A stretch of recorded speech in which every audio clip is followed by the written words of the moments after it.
So welcome everybody to the Gamingbrew channel where we love and play all things Dungeons and Dragons. Tonight is Rise of Harlock episode 20. If this is your first time here, we stream every Monday, Thursday, Saturday. Schedule is below. We also create new D&D supplement content, which you can find almost every 3 days right now. The most recent release is free for everyone, and it is the Barbarian Path of the Dragoon. If you like to play barbarians that have like leap attacks like Diablo 3, then that's the class for you, and it's free. You can download it right now. It's one of the most popular post classes, anything that I've made on Instagram. It's been going crazy for me, so seems like everyone likes it. Hope you like it too. If you download it and play it, please let me know. We got a busy one coming up the next 2 weeks. So just to give you guys a quick breakdown before we jump into the game.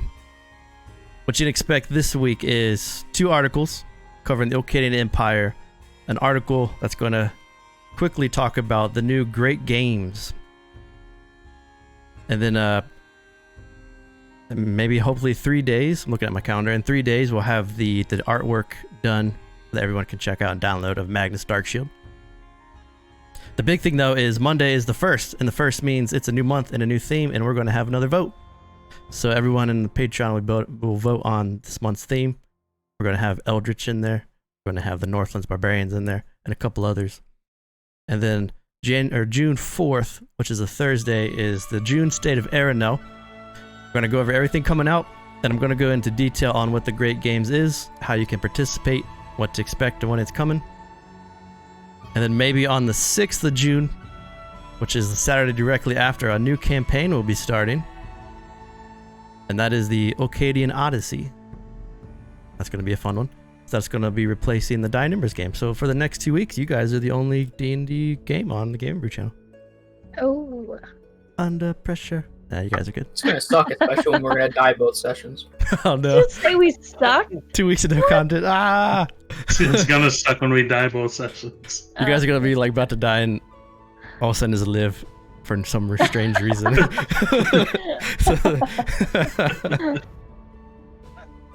So hey, thanks for being here. If it's your first time here, hit that follow button. If you're on YouTube, hit that subscribe button. And let's get into tonight's episode of Rise of Harlock.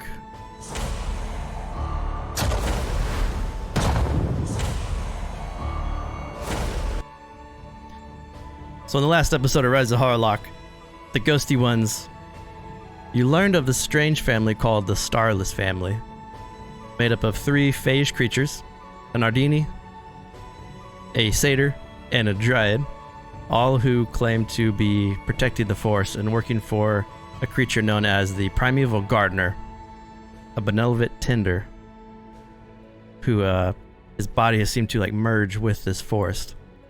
And they spoke of 3 different hearts, tongues, fingers, all kinds of strange body parts that grow inside this forest. They said it was a very dangerous forest, and tried to persuade you to join their family in protecting the forest. You played it cool, decided to go to the Eastern Heart. As you made your way towards the Eastern Heart, you came across the strange cavern known as the Cavern of Whispers, where you engaged with an army of ghouls from Falkovnia. Stepping into this cavern, it was like you were stepping on this strange sponge ground. But after slaying the ghouls, because the battle went a little bit longer than what I had hoped for, we had to cut short right when you guys are about to loot and explore the cavern. So we're going to pick up right as you guys have stepped into this cavern. And just to give you guys a brief description again of the area that you're in.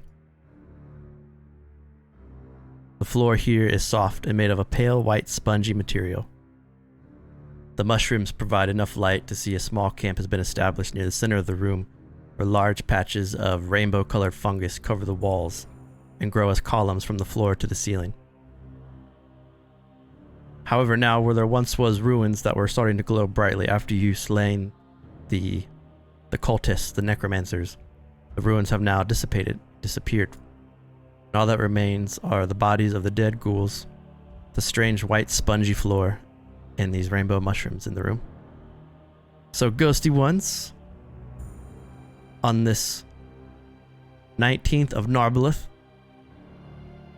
As the sun is beginning to set on the outside, what would you all like to do? Raccoon everything. Yeah, Lucan would like to loot the headless corpse that he just made. Yuska's gonna check out the necromancer here just to kind of see what they were doing. My last week's notes consist of next week picks up with Lucan, looting, and tongue. Got it. So as Lucan, Silas, Oops. Sylvia, and Eek, as you guys are kind of rummaging through the bodies around you, this is as a collective, just to make it a little bit easier. From everyone, you pull out the very well-made glaive, which you assume is a +1 glaive because it's +1 glaive. You put together about. This is the intake of money. I made an extra melee. Oh, where's your other body? By the horse. Oh, I got you. We throw in that money in the bag of holding.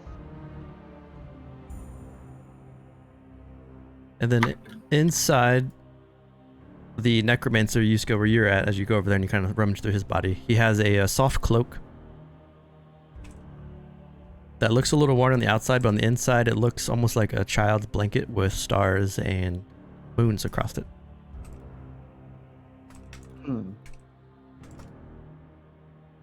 There's no notes, no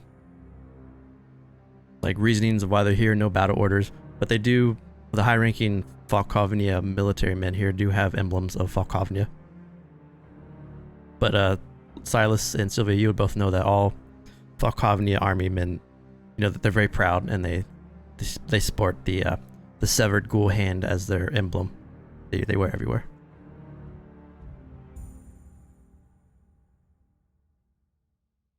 As I'm walking around, I'm gonna like look at my foot, like kind of like lift it up, and then just look at it and be like, "Ew, what is all this stuff that we're walking on?" Soft ground, probably. Either that, or it's the Brimtide's tongue. Ew. I will grab the cloak. So the cloak was on the guy that was still chanting? Yeah, the cloak was on the necromancer that was down here. What about the guy that was shooting the crossbow? He just has a regular heavy crossbow. It's usable if you want to take it. It's just a regular crossbow. But if you want to rummage or if you want to collect bolts and arrows, if that's something that you guys want to take, he has a quiver full of some bolts. Can I recover? Sorry. No, go ahead. Can I try to recover the 6 arrows I have written down that I used? Roll a d10. Okay. Does the soft cloak have any magic to it? Like, can I sense any form of magic tied to it? Reroll your d10. You rolled a 1. Yeah. It feels magical, yeah. You get a little bit of. It doesn't have like a heavy magical presence, but you can feel a little bit of magic coming off of it. If the party's cool, we can use 100 of that 600 gold to identify it. Well, I mean, as I was about to say, Lucan, could you identify this cloak? I don't know if it's magical or anything, but it was on that necromancer, and I don't know. Isn't Yeah, of course. Who did they say that they were from? Volkovnia? Yes, that's Volkovnia. the Militia. northern city. Captain Thaulis. I feel if they're involved with this, if we're to make another move against another city, I might be more encouraged to deal with them next. Unlikely. They're on the exact opposite side of the kingdom than we are. We'd have to go past Harlock himself. Yeah, isn't Harlock in Volkovnia? No. No. He's in Razmiron. Then what would they be doing here in the first place? Well, if he wasn't lying to us, it sounds like they were trying to find a way to replace Harlock with someone of their own. And if this forest is as dead and as dangerous as you've put it, maybe they're hoping they could use this to do that. They told us that they want to be greater than the garbage that they feel that the Sanguis treat them as in Makovnia. So, what can this tongue do?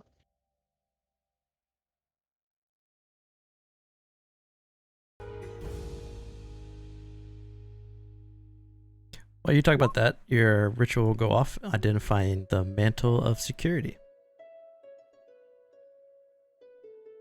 So 100 gold apiece will keep.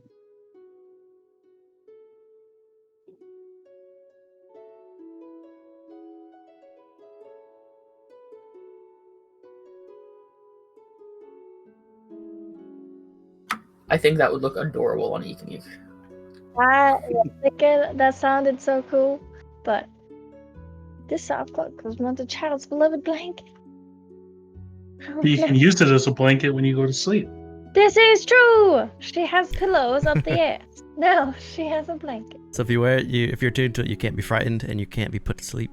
And when you sleep on it, you can't be like, your dreams can't be screwed with. That'd be adorable. That's something we need. Can't be Can she wear screwed it with inside or out? exclusively from the dream spell? From the dream spell. Okay, I just want to make sure. Ultimate protection. No hands in water glasses. So whoever wants to claim it, I'll add it to the magic item list. He doesn't have any magic items yet, so she can wear it if everyone's cool with that. Yeah, I'm fine with it. Is there anyone that's like? I mean, Sylvia's being spied on a lot though, by her grandfather. Well, he was using Silas. Silas. Scry. Oh, Well- Silas has like It won't protect you Dream from scry. right, just dream spells. Yeah. Anyone having fucked up dreams? No, not yet. Okay. Does it work clasp inside out? Yeah. Okay, because she wants the stars and the moons to be on the outside. So you identify it, Ekanik puts the cloak on and spins it around so the stars and the moons are on the outside.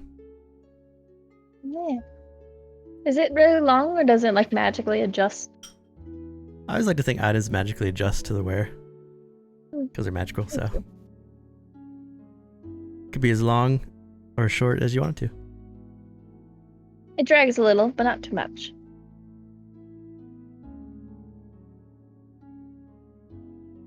So you divvy up your gold. 100 gold, 42 silver, 164 copper for everyone. Silas only takes the 100 gold, leaving the change. I just take the 100 gold as well. Okay. Yeah, equal do the same. 5 euro. Although she would. All your money goes to me anyway, so I've already added that. Apparently, I'm a pocket pincher because I took all of it that I'm supposed to take. Well, you are a human. What's that supposed to mean?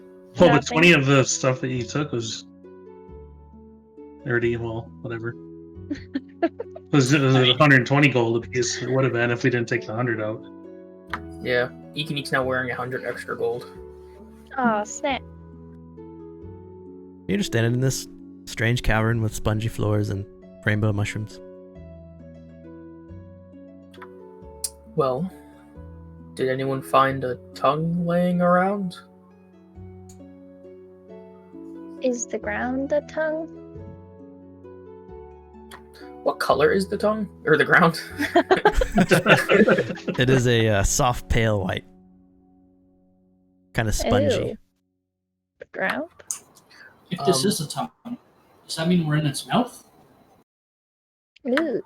Lucan's gonna use the butt end of his mace to like dig into the ground to see if it's like pink underneath. Kind of like, like you get that like fuzzy whiteness on the top of your tongue.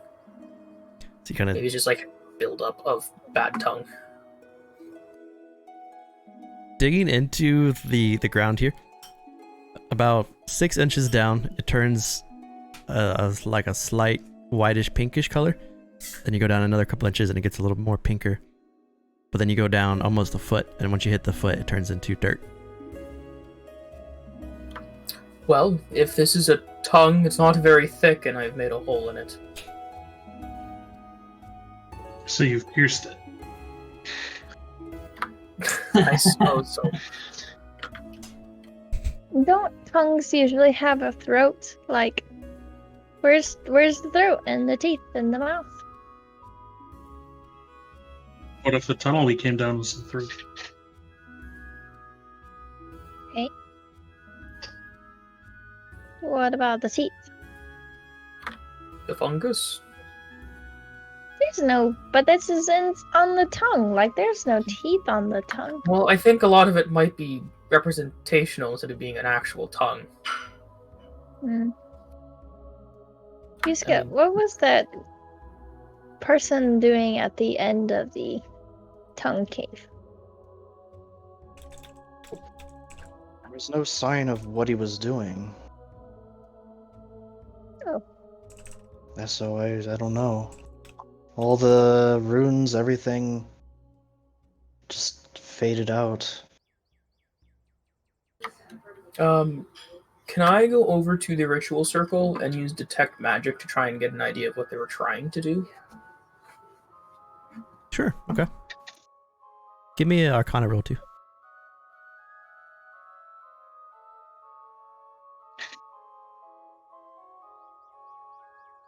With a 4. Okay.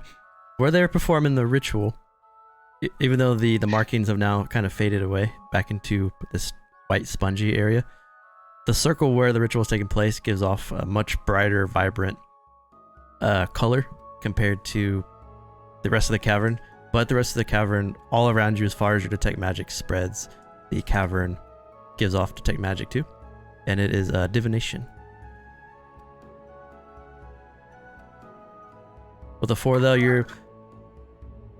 you suspect they were trying to make contact with something, but you're not sure how or why. Alright, well, whatever they're doing, they didn't get very far into it. I have no idea what they were trying to get done here. You do remember before he died, before you killed him, the ghoul captain said something about eating the tongue. Yeah, I was confused about that, because I'm not going to start eating the ground.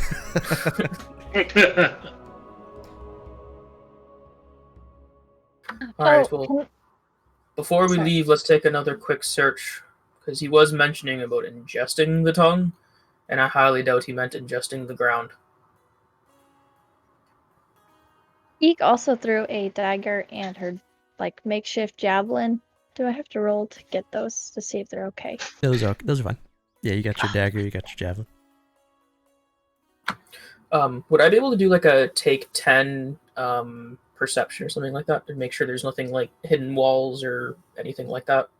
Sure. That could lead to another room? Yeah. Can I assist? So looking around the cavern just to make sure you didn't miss anything.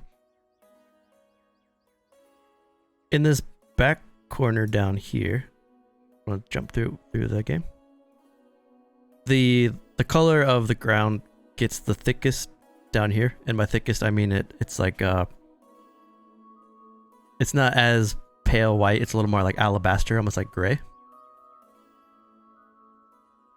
But there's nothing that really stands out in this room that you missed, just that the color changed. But everything else, the rainbow fungus, searching through the bodies,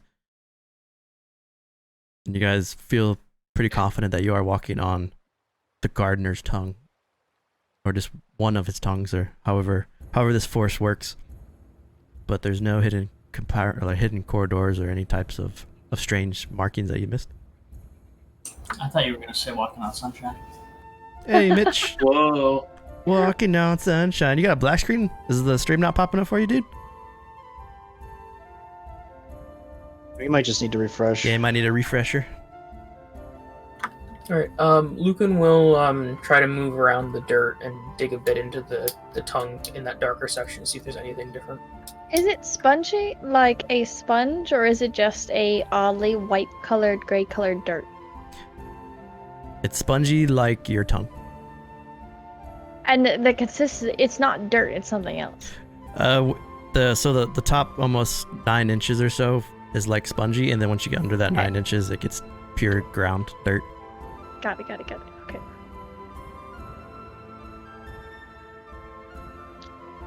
I think I'm gonna head out and search for like lips or something. Well, I think the ground is the tongue. We just need to make a vote on who's to eat it, if that's what we're doing. The whole ground, though. Not. No, not all of it. But how can you decide just which part to eat? It's the whole tongue. Like, I think it's better if we could find the lips, then we can open the mouth, and then that would lead back to the tongue. And then we could eat this part of spot that. here is darker than the rest. There's more build-up. Did you maybe. sniff it? I think you're the one that should be sniffing things. I don't know if I should do it all the time. I kind of want to give you guys the opportunity to learn. Yarbin Dorth asked me to do that all the time. Lucan's gonna sniff the thickest part of the Yes! tongue.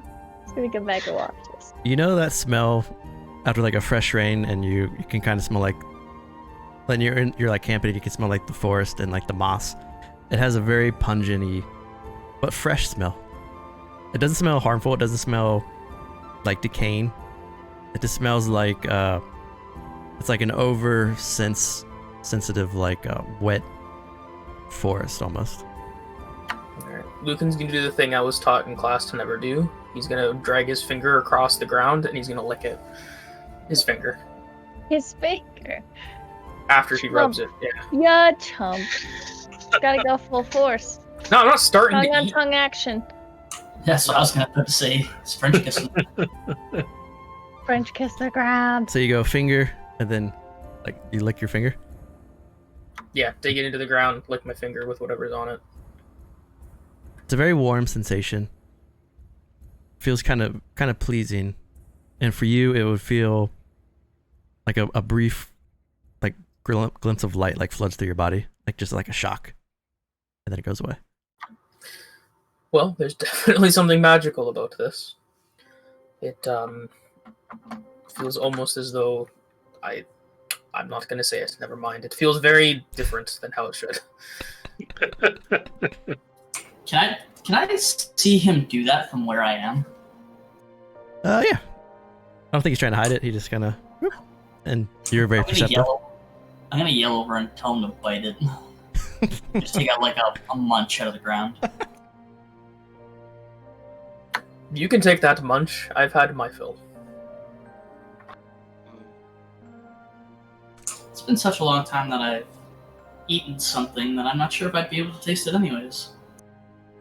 Well, then there's no harm. Did you see anything? See anything? No. It felt refreshing in a way. Filled with light, perhaps. Did she cover her camera or is it spazzing? I think she covered it. Okay, cool. I just want to make sure. Either that or she's in a Noxus cloud. Right? She ate the tongue. Wow. Lucan's gonna scoop up a large part of that thicker part of the tongue, and he's gonna like hold it out and kind of just offer it to anybody who's willing to eat. I'll take a little bit of that to ask Paizen later. If we don't have answers by the time we leave this forest anyway.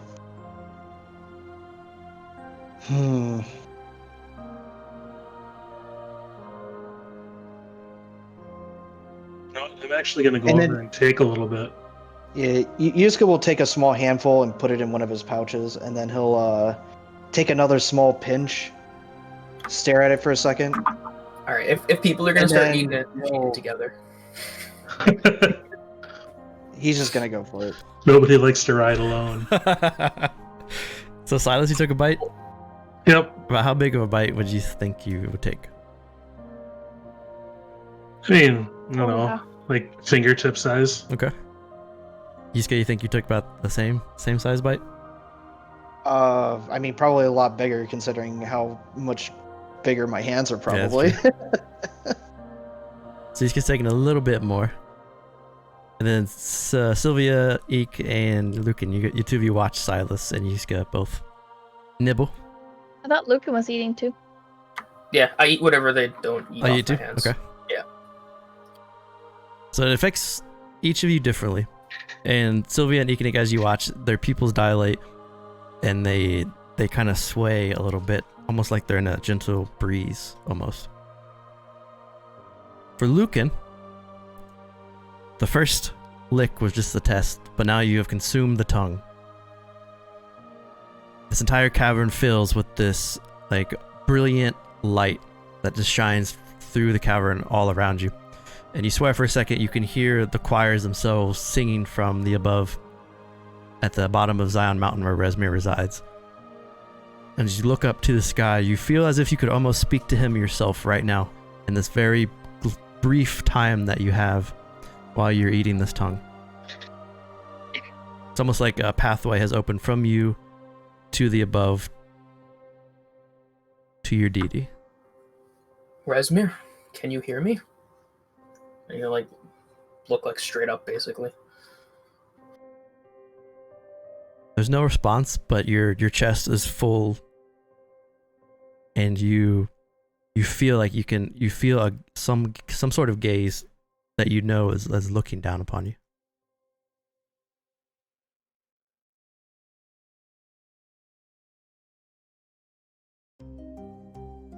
Yeah, I think Lucan's gonna be stuck in like a moment of awe then.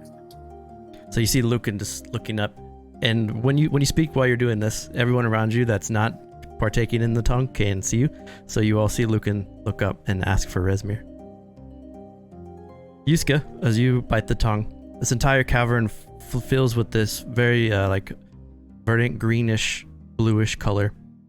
You swear that the mushrooms begin to sway and vines start to fall in like canopies from above this the cavern. And you see this white stag walk across the entrance and stop and turn and look at you.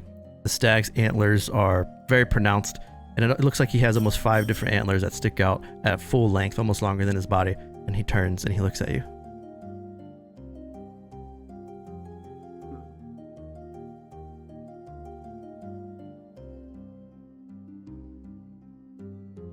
Silas, you bite the tongue and the whole room immediately goes black.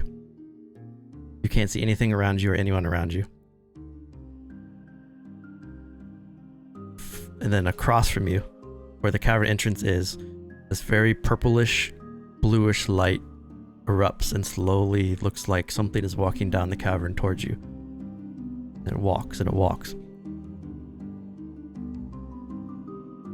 It's like it's calling out to you to come towards it. While you're waiting, the light seems like it gets closer to you, but it never gives off what's exactly walking your direction. But all around you, it's almost like you're 11 in Stranger Things when she goes in the water. It's just black, and then that one singular light in front of you. So all 3 of you are experiencing different sorts of visions, while Ikanik and Sylvia watch. 2 of you are staring at something strange in the cavern, and then Lucan is looking up towards the buff. About 30 seconds pass. Nothing has changed. The white stag, the purple light, and the light beaming down from the above. I'll lean over, or I'll crouch to get to Eek's level and be like, what is, what's happening exactly? Well, I guess they're all kind of looking at different things. Can I tell what their pupils look like? They're extremely dilated. They look like they're tripping balls. I think they ate something that was not good for them. Like a drug sort of thing. Like crack cocaine? I don't know what that is. But if it's a drug, then yes. Maybe like when you eat weird mushrooms. Oh, maybe. Or like a toad. Should we just sit here and watch them fumble about, or actually, do something about it? Well, I mean, it's not the first time this has happened, so maybe we could just wait. They're not hurting each other. At about the 45-second mark, all 3 of you hear a voice. Each voice is different. Each voice... For Lucan, it's a deep male voice in common. For Yuska, it's a deep Sylvan voice. That's a deep voice in Sylvan. And for Silas, it is a deep, abyssal voice. It'll ask the same question. Ask. One word. Just ask.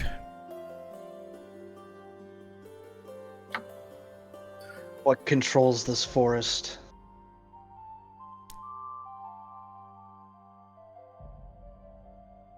So Sylvia and Eek, you hear Yusuke ask that question, staring into nothing. I would have asked it back in Sylvan. So you hear, okay. Does anyone do you guys speak Sylvan? Oh, So I do not. Yusuke speaks a strange language.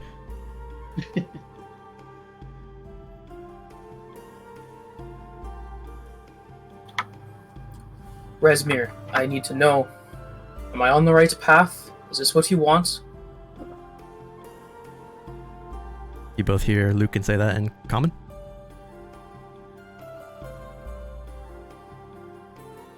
Do you want to ask anything, Silas? So what did they said ask? Yeah, just one word. This one. Ask. I'll just say one word back. Why? In abyssal. Okay. So you just hear, Do I understand that one? Because I'm learning Abyssal, but not quite there yet. yeah, just one word. I think it's pretty easy to pick out that you understand him say why.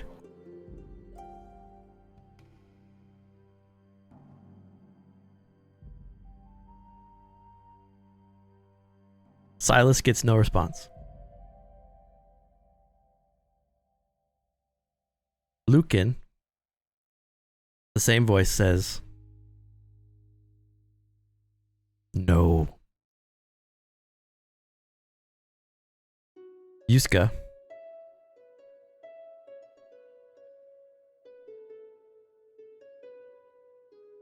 I do not walk this forest.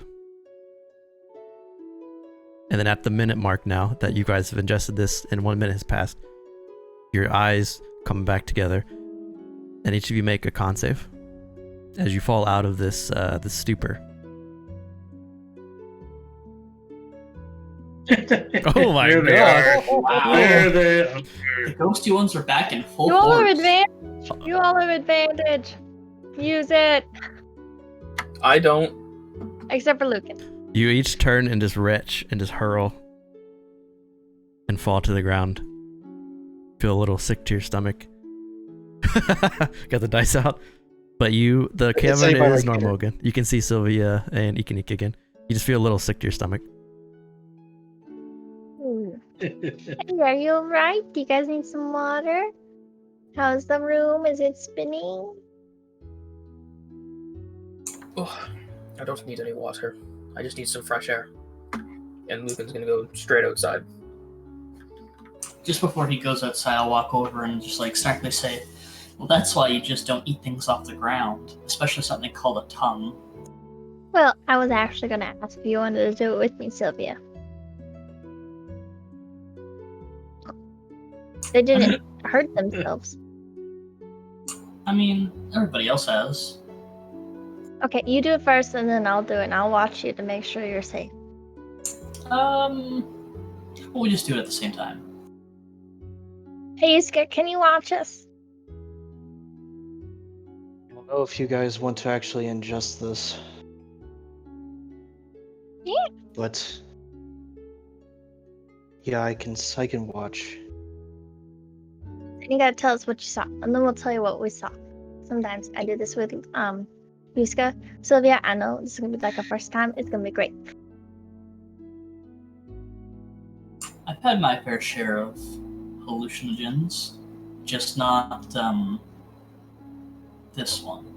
Do they make like I drug think it's infused? necessarily blood? just a hallucinogen, but Oh, I don't what know. did you see? What did you guys see? No, don't tell me. Don't tell me. I want to do it myself. Okay, hold on. Lucan is walking out the cavern right now.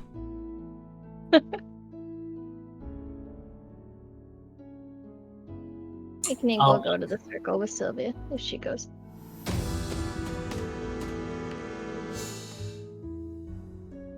We don't even know the circle's there. It's gone. Yeah, the The circle circle doesn't even circle's gone. exist anymore. Wherever Sylvia goes, she would go though. So the two of you pull up some of this spongy ground. Do you take kind of similar sizes that you saw all the three of them take? Or do you want to take bigger or do you want to take smaller? I saw Yuska do a handful, so Yuknik would do a handful, which is probably considerably less. I'll do the same. Just like a handful of my size hand. Okay. So as Lucan goes outside, where Yarb, Dorth, Benor, and the horse are all kind of just resting and waiting, Silas and Yuska watch. Sylvia and Iki both put more of the spongy, pale ground parts of the tongue itself into your mouth and chew. Ikanik, the area around you forms into almost a vision of high snow hills, and the caverns around you look like they're frozen and frosted. You can see wind whipping through the entrance of the cavern like a blizzard's going on outside, and your body temperature, you shiver because it gets a little cold. Which is weird for you, because you are from this temperature. You're from cold areas, but this is even sort of frigid compared to what you're used to. Oh. Sylvia, you ingest the tongue, and nothing happens. You eat it, and you stand and you look around, and you see Silas and Yuska and Eek. Eek and Eek, her pupils are dilated, and she's an Avi, so her eyes are very large, which is even more dilated, and she looks lost and staring around like she's seeing stuff, but for whatever reason, when you eat this tongue, it has no effect on you. At that, I'm gonna pick up one more handful and eat it, just to see if it, just because I didn't take enough, or if it's just because of the way I am.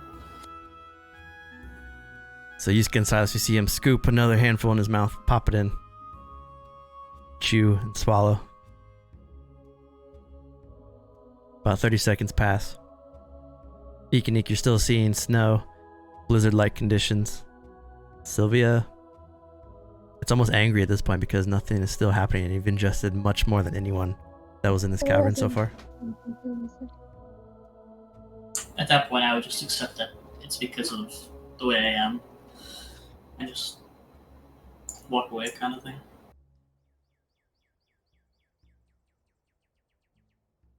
It sort of makes sense now to you as you walk away, seeing these ghouls, which are not you per se, but similar circumstances to what you are. And they were trying to find a way to bypass eating it to communicate, and they were having trouble. But as you were eating it, it wasn't working. But Ikanik, this very feminine but still strongly presenced voice says, "Ask."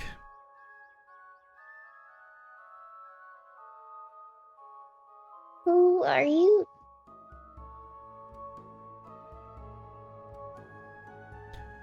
The three of you here, Ikanik, look towards the cavern entrance and ask the question. Oh my. About 10 seconds pass. Who's- About 15 seconds pass. Hello?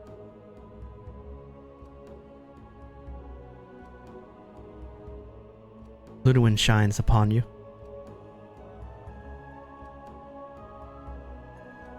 Oh. And then the minute mark hits after you ask your question, and you slowly look around. Make a con save. Okay. As the walls fade away, revealing just the normal cavern that you're used to. You can see your three companions next to you. And with a 9, you just miss the DC, and you turn and you just puke all over the ground next to you. And you fall with an upset stomach. So sick. Silas Eek, Ah. did a voice ask you, well, did you hear a voice that just said ask? Yeah, no, I did. I think it was Luna when Luna was like, hey. I was like, hello. I think it's whatever is corrupting this forest. I don't think it is any deity specifically. It felt pretty strong, Yuska. I was like home again. I think it was real. You know, we've done a few of these. Not the same thing, but a few of these. I think. Doubt the truth of what it was. At least what it told me, but What was yours? I just asked what was controlling this. I saw Therial, but it more or less just confirmed what I already knew. What was that? He's not here. Then doesn't that mean that you were talking to Therial and it was a real thing? I don't trust whatever visions it was giving us. If it was a fake Therial, and we know it's a fake Therial, then it was telling us the truth, right?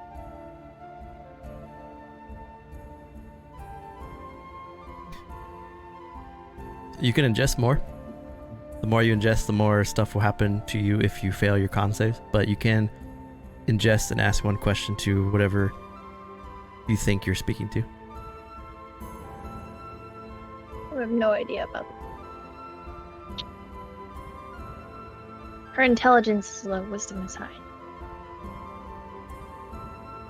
Yuska will take another couple handfuls and just keep them on him for later. Okay. Yeah, while you guys are having those lovely conversations, Lucan's on the surface just like holding like Eek by like, or not Eek, sorry, Echo by like the scruff of her fur, just like eye to eye, and just being like, "What do you mean I'm not meant to be here? You wrote it in your book. You have sent me here. How am I on the wrong path?" I want to take some tongue too. Are you being loud, or are you you shouting? Yeah, he's definitely not in a normal moment. I think if you have over a 16 passive, you could probably hear shouting from Lucan, but you can't really make out what he's saying inside the cave. I think we should probably rest. Before Yuska leaves, I'll see if they have like any salt or anything around. From like the camp. Oh yeah, at the campsite, yeah. They do have a bag of salt, yeah, that you can use if you want to. Yeah, Yuska will grab it. Lucan's gonna dismiss Echo. Oh god. Okay. Going to the dark side already, I see. What does that even mean? False god worshiper. So I'm gonna take another serving for Yarbadorth, actually. Before Ikanika leaves, she's gonna take one serving for herself, and then she's gonna scoop another serving. I don't think I have any vials on me. I don't. So she's just gonna grab two, which she thinks is 2 servings, but then she's gonna grab another one because there's 2 heads. And she's gonna put them in a little cloth in her pocket, and she's gonna go out for Yarbadorth. Okay. You make your way out of the cavernous entrance. Stepping out, the way the light is shining through the trees, the canopy of trees above you, you can tell that it's probably getting to be late evening. Probably be night here in a couple hours. Yarbadorth, Benor, and the riding horse are all in the same spot you left them, eagerly waiting as you come out. And as you come out, you can see Lucan looks a little distraught, and you notice that Echo is not anywhere near him. Hey, Lucan. I wouldn't trust that vision, Lucan. Not until we find out what's actually truly in this place. Well, I'm sure it's fine. Don't worry about me. We have a place. We have a thing to do. What, you guys saw something? I saw Therial, but I don't trust that it was actually Therial. I saw nothing of consequence. Just my past. It's fine.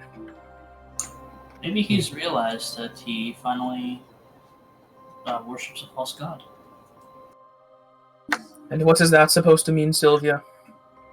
At least I worship something. At least I have hopes and dreams, and I have an actual goal that's not just killing my relatives.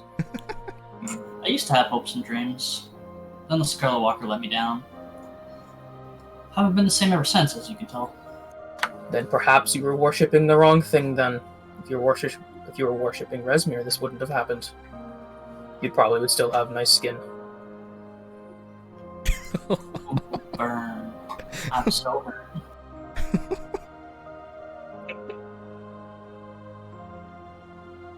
Well, I say we set camp for the night here, as we're protected with a cave. I agree with Silas. Yarb, Dorth, I I'll throw brought that you up some of the whenever tongue. fully set up.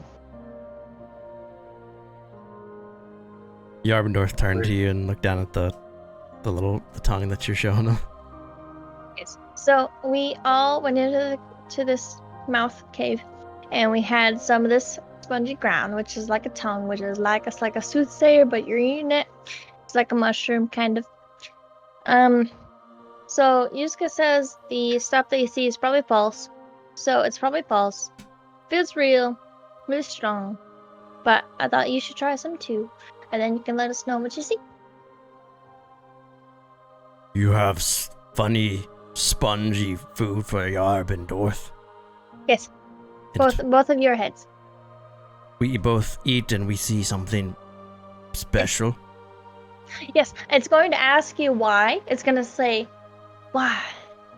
So you got to prepare for your question. Question. Yeah. Or no. It asks. Ask. It says ask. Doesn't say why. The Etten looks confused. He's like, Don't say why. What should we you say? could probably say why. Oh crap. Yusuke! What's up, little buddy? What does it say again? It just says ask. Yes. And what should Yarbendorf do? I mean, I suppose ask a question. Okay. Do you understand, Yarbendorf? We eat this funny, spongy food and then we ask question. Yes, But we do not say why. correct. Well, I mean, Yusuke, can they say why? Can they say why? Ask why? I mean, it is a question. I don't know why I didn't say why. They hold out No, their you could- Etten paws towards you. Yeah. She'll just like put one like scoop in each hand. You could say why, if you want to, but you don't have to. They both look. They both eat as they start to chew, you can see the disdain on their face by the taste. They're like, and then they stop and they're like, and you can see the amazement on their faces, both of them, looking two directions.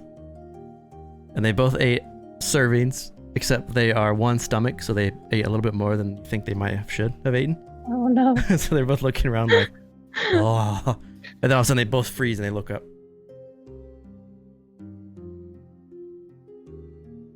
About 30 seconds pass.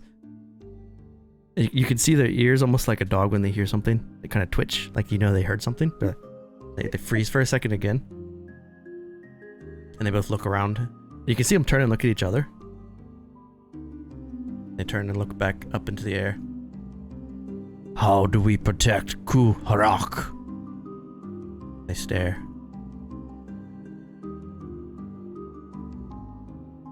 And then you can see them like nodding. And then they seem to almost like you could see them fall out of the strange vision they were in. With the 16, they do not puke, they do not stumble, they just kind of adjust themselves and they blink, they look, and they see the five of you again and whoa. Magical, disgusting food. Amazing. Yeah. Can we have more? Well, it's inside. I don't think that's a good idea. And they just start to walk past you and walk into the cave, ducking down. Yusuke, is that okay? They're kind of big. Maybe. I don't know, little buddy. It's probably okay. You can hear their footsteps kind of fade into the cavern.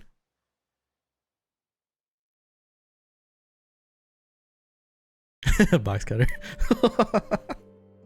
She got hooked on drugs. D-A-R-E.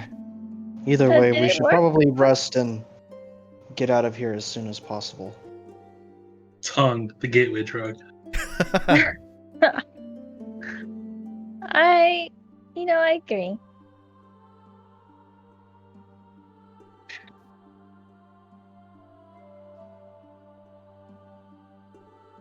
Do you want to make your way into this cave and camp here tonight? Yeah, just kind of barricade the doors as we could. Okay. And after we blew it apart. And then you put some salt around, and then with Yes. Yuska's Hearth of Moonlight and Shadow, which makes this much easier. The 5 of you rest in this cavern of whispers for the night. If there's nothing that the 5 of you like to speak about till the next day, let me know. We can jump to tomorrow. Nope. Lucan would probably end up using the light cantrip on his lantern, and he would probably just like stare at it until he falls asleep eventually, cross-legged.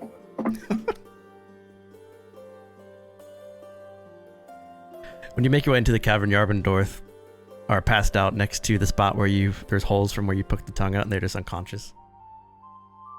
Which kind of gives you pause that maybe over ingesting this has ill effects. But after... Go ahead.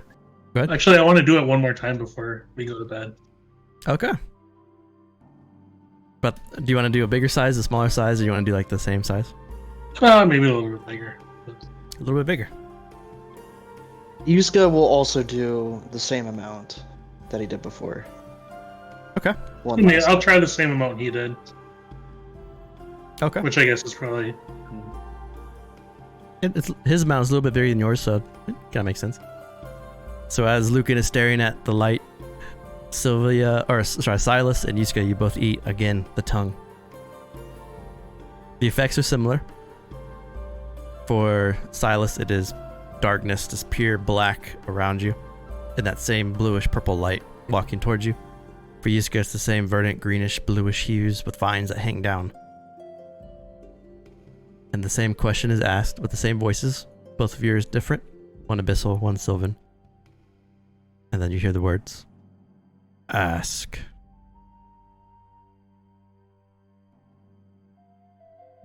Are you the primeval tender?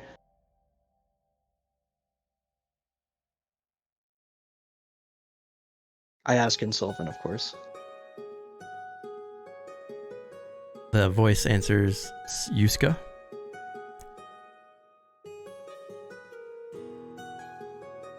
Yes. I am the one who can bring answers.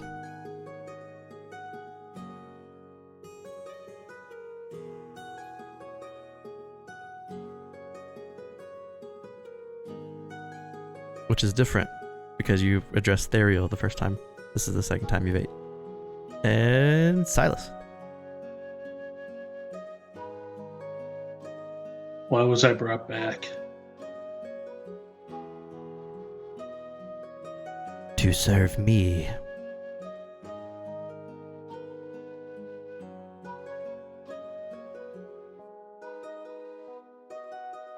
This has been about a minute now. Both of you make con saves again.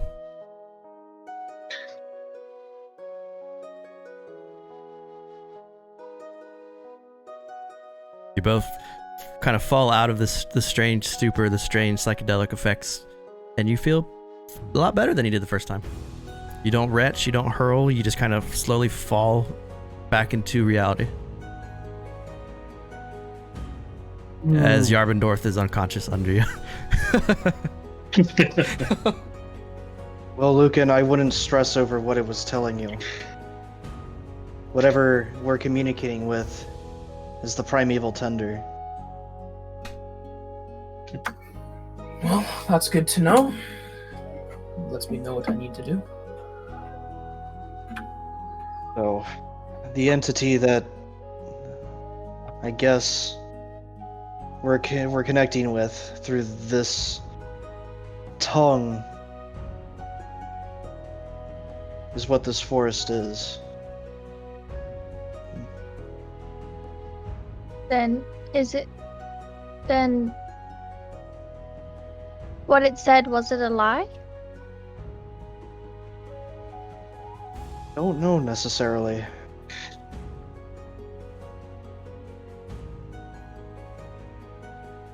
Oh. Perhaps not. I'm certain an entity like this would say whatever it needs to in order to convert, as it has those poor souls that we found originally. I don't know. Well, whatever it is, it makes no sense to why it cares what we're here for. Well, I think we'll find out more when we actually get to these hearts. If we don't find more along the way. Nick's gonna scoop up a little bit more tongue sponge and eat it. Okay. So as you guys are talking, he pops some in her mouth. You see her eyes dilate, and you see, and Ikanik, you see the same blizzard-like conditions, frosted covered walls. Another 30 seconds pass, and that feminine voice that spoke to you the first time, that said it was Lunawin, says, "Ask." Are you a lie? Are you lying?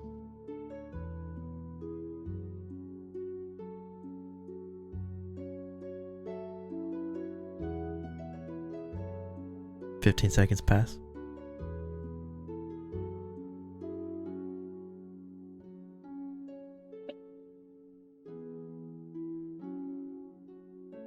And you're kicked out without an answer.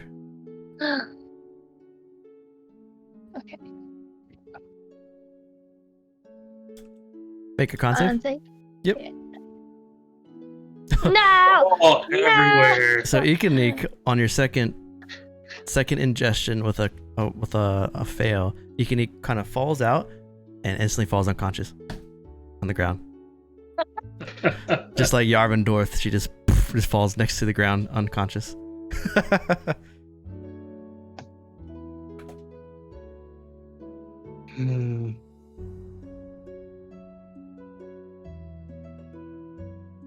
No concern.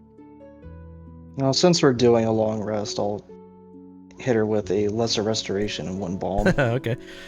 You wake her up. Lucan, roll a d20 for me. Just a random d20.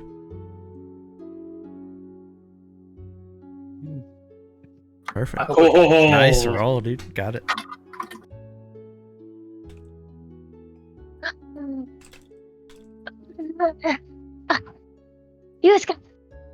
You're right as a lie. Ikiniki, sit up. And you don't remember eating the second batch. You think you were Crap. about to eat and you just kind of fell asleep. You're kind of confused. Those words were gone.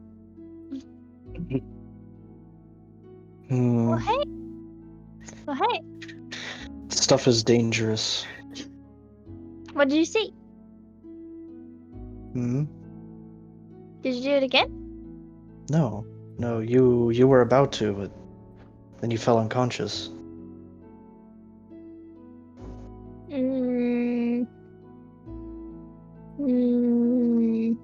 I don't remember that.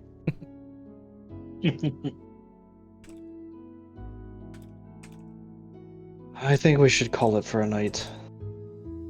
Where's your Yeah. Eppendorf? They're still unconscious. Did they eat it too? Oh, gosh. Okay. Should make our way over to them to wake them up. Without lesser restoration, they're knocked out for a while. Just pushing them. Shook them up very quickly.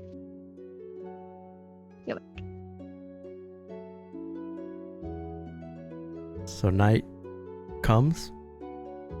Outside the cavern walls, aided by the hearth of moonlight and shadow, you hear strange noises throughout the night. Strange beasts, some roar, some hoots. some loud footsteps, some many small scurrying footsteps all around you, but safe and protected in this cave, hidden from the world outside. You have a long restful evening. Give yourself back your health and your spells. And after 8 hours pass, the ghostly ones rise as Sylvia rested and kind of watched over the rest of you while you slept. The Arbendor sit up, kind of rub their eyes, and good sleep.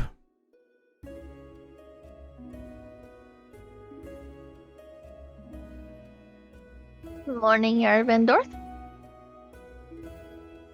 We came to eat spongy, weird food again, but don't remember. I guess got tired.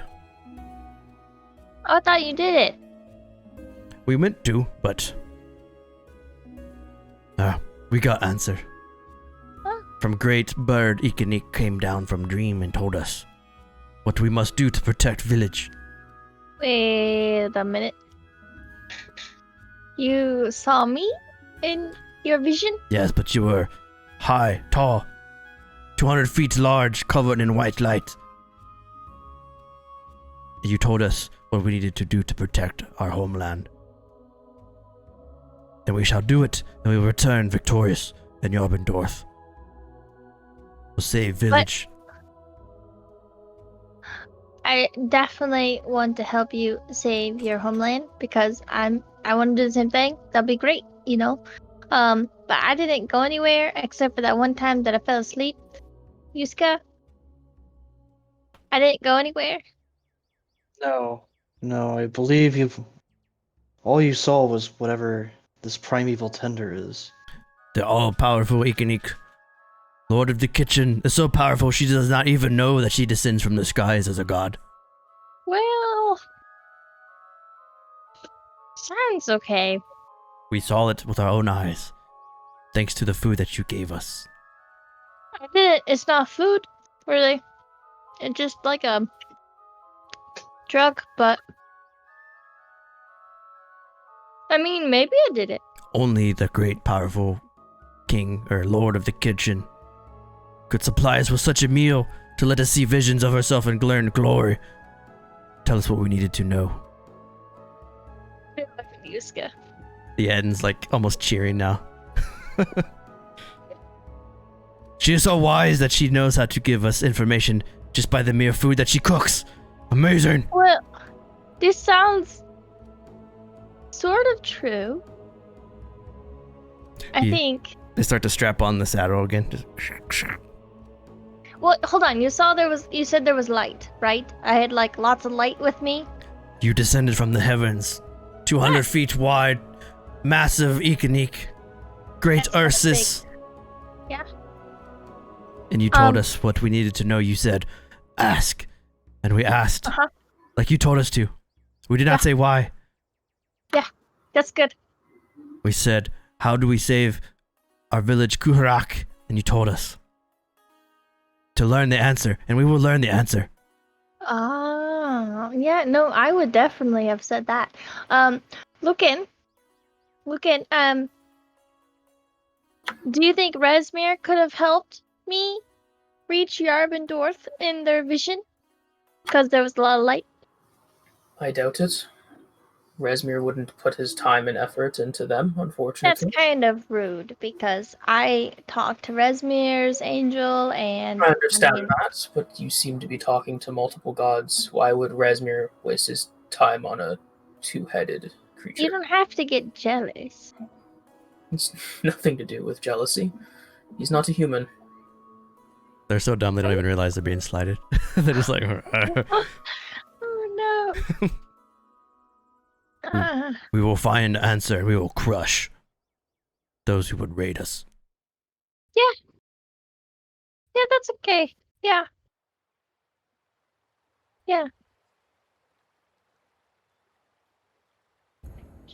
They now have the saddle all the way up and they start to walk out of the cavern. Come, answer we must find. Yeah. Oh. Yep. Okay. I think we have a problem. Yeah. I don't know what to do.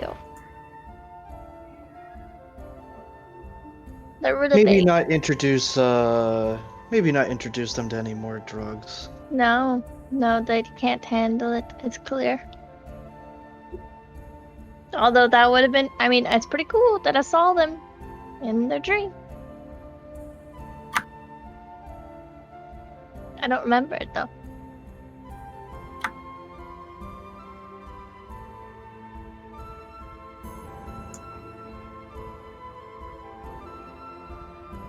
I guess we're leaving. Okay. So the 5 of you emerge from the cavern after collecting your belongings, rolling up your bedrolls and making your way outside. It is as you left it, although you do see many tracks now as you come out that are very visible. Some large, some small, and it looks like this is a very active forest at night.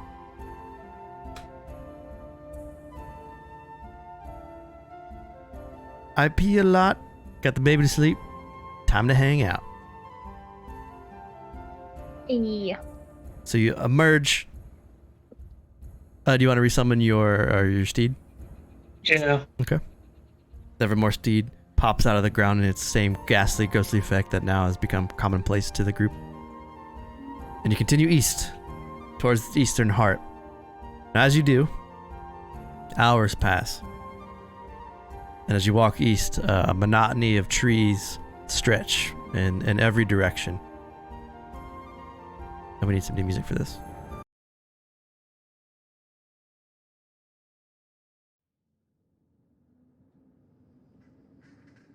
Okay. The monotony of trees stretch in every direction, almost like walking in a palace of bark pillars. Branches and leaves form canopies overhead as light peeks through the cracks, providing some light. This part of the forest is becoming more dreamlike compared to the finger treetops from where you just came. At times, you step into vast areas of silence, where no birds sing, nothing moves but the wind through the leaves. It's quiet, devoid of life. You walk for almost 2 days, making camp with your salt and using the hearth to protect yourselves. At night, there's an absence of insect chirps and hooting owls. Were it not for the rise and the fall of the sun peeking through the canopy, time could lose all meaning in this part of the forest.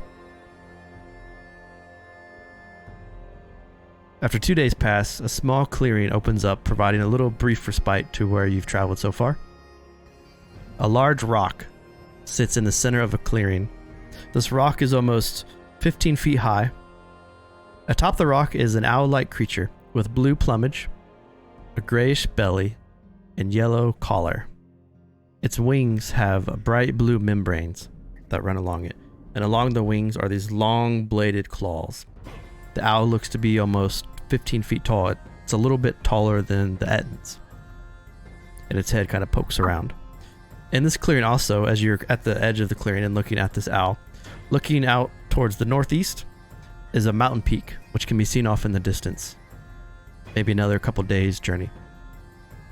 And then also looking through the clearing to the southeast, the forest appears almost jagged-like, where there's these little thorns and brines that run across the barks and the leaves, giving a very like thorny-like appearance. And it looks like this.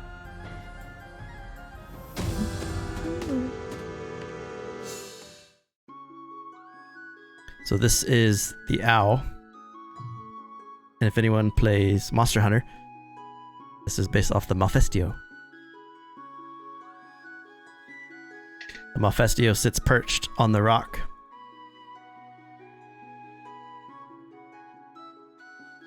And you're now at this clearing edge after a couple days journey. You see this large bird, this very fey trance-like looking bird that has not yet noticed your presence, you believe? Let me get you guys on this map too.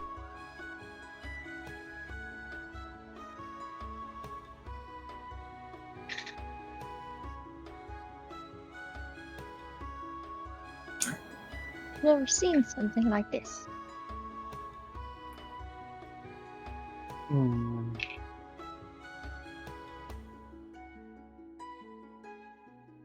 All right. So the group is at the clearing. After passing through the strange part of the forest where time almost stood still and there was no insects or birds chirping, and time lost all value. Then you step into this clearing. You see the strange bird perched atop this 15-foot rock. You see the large mountain expanse to the northeast, and you see the more thorny, jagged expanse to the southeast. So 2 directions to travel with this creature seemingly in the way.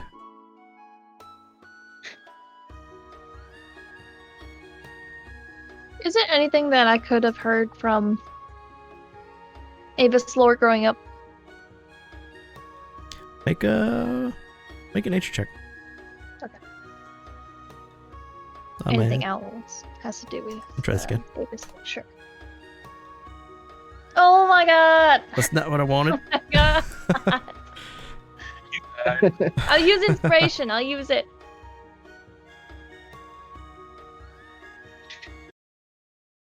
Reach too deep for knowledge and your head explodes. With a 16,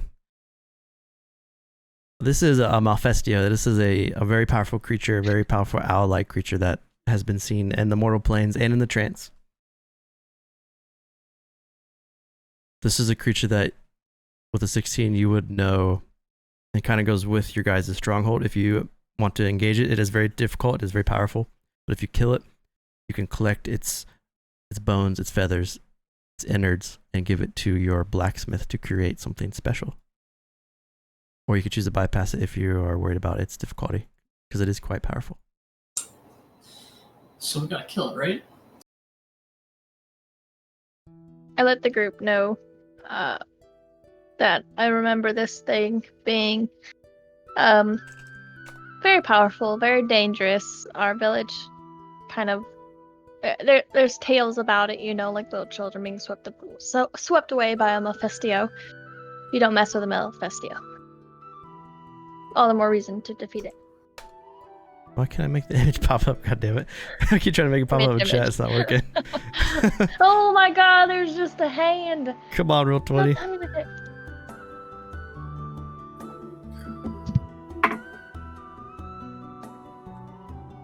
Ah, it's a hand. It has treats. So as you are all looking at this Malfestio, you guys want to take a quick little break before you decide if you want to engage it or try to get around it? Yeah, I would love to talk about I'm it. down for that. So do Yeah, a sure. quick little 2-minute break to refresh drinks, and we'll be right back, chat. We'll see you soon. Bye-bye.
Is anyone watching on like a phone app and then getting that weird black screen still? Wonder why it's doing that for. What if that's a Twitch screw up right now?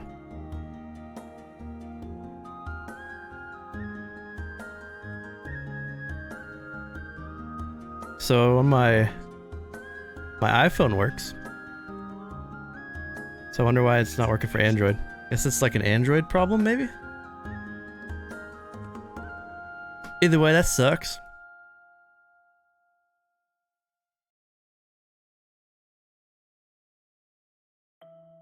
Wonder why it's doing that. Come on, Twitch.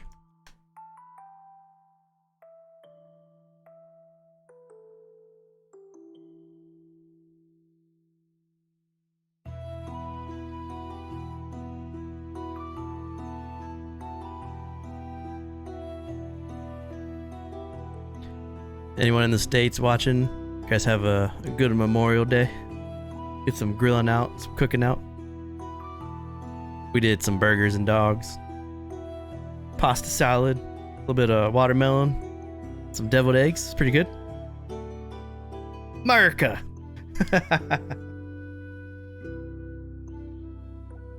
So, IPA a lot. Are you gonna, here in a couple weeks, hopefully... So this is a Woodford Reserve. I just got Woodford in a glass. Drinking it neat. I'm curious if IPA lot's gonna fight in the great games in Roll20 and help us like fight some people. I'd like to see that. I'll have more information here coming soon, but anyone that wants to fight that's a sub or a patron can fight in the great games. Big old battle royal D&D style.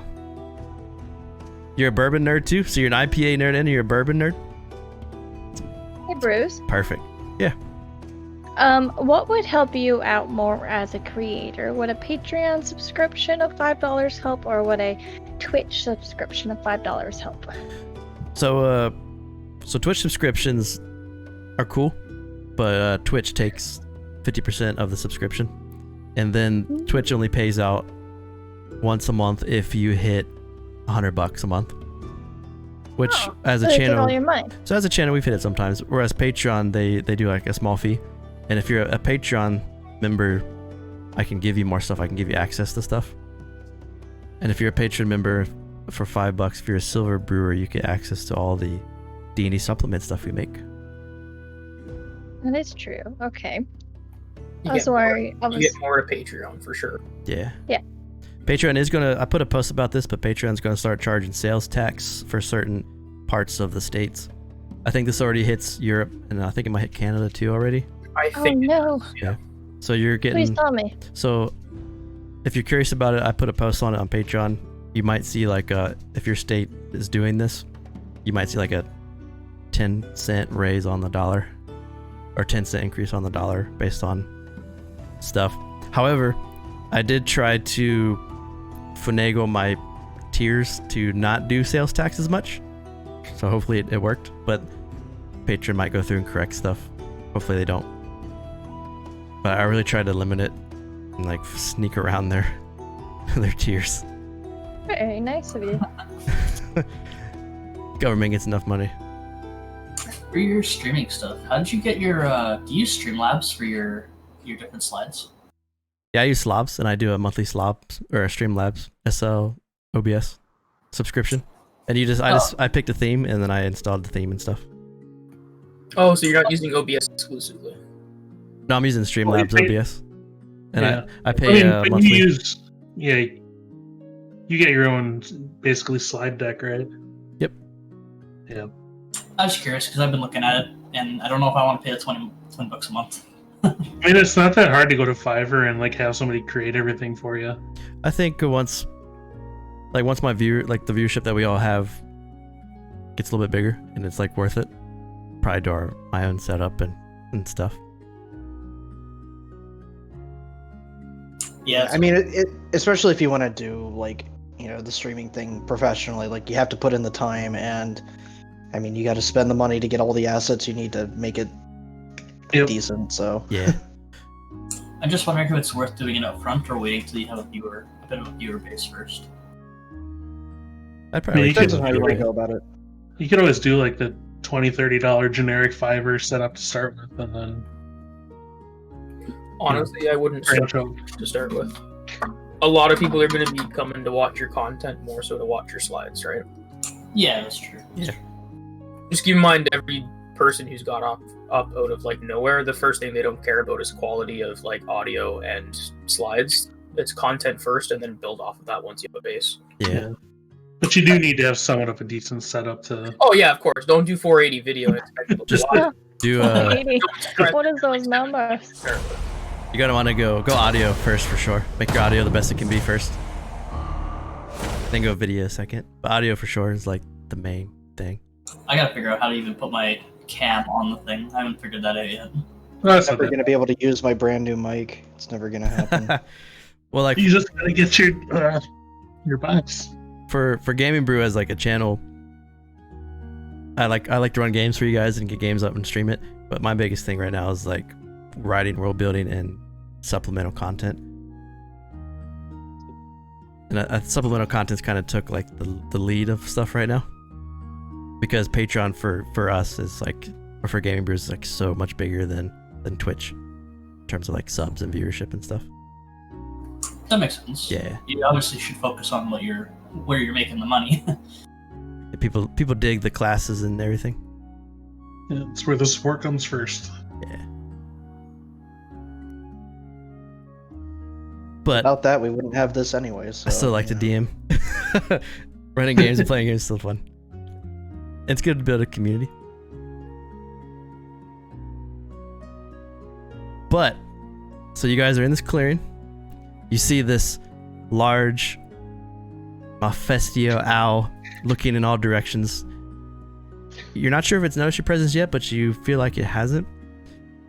But with a 16 nature check with your advantage, let me take that away. You know that the Mephisto is very perceptive. I let the group know that this is a very dangerous creature, and if we want to jump on it, we're going to have to be very skillful. Otherwise, we gotta go around it. And then you have your two paths, towards the mountains or towards the thorny briar area. So from this distance, does it look like menacing at all to us? Or...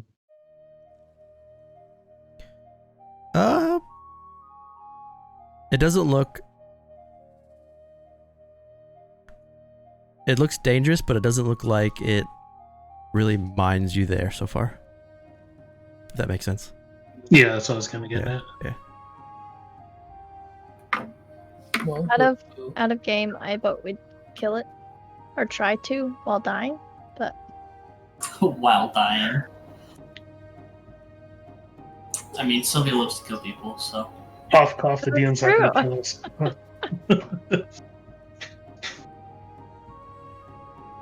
I think that we should try to fight it, and if things go south, we run into the brambly forest so it can't fly to kill us.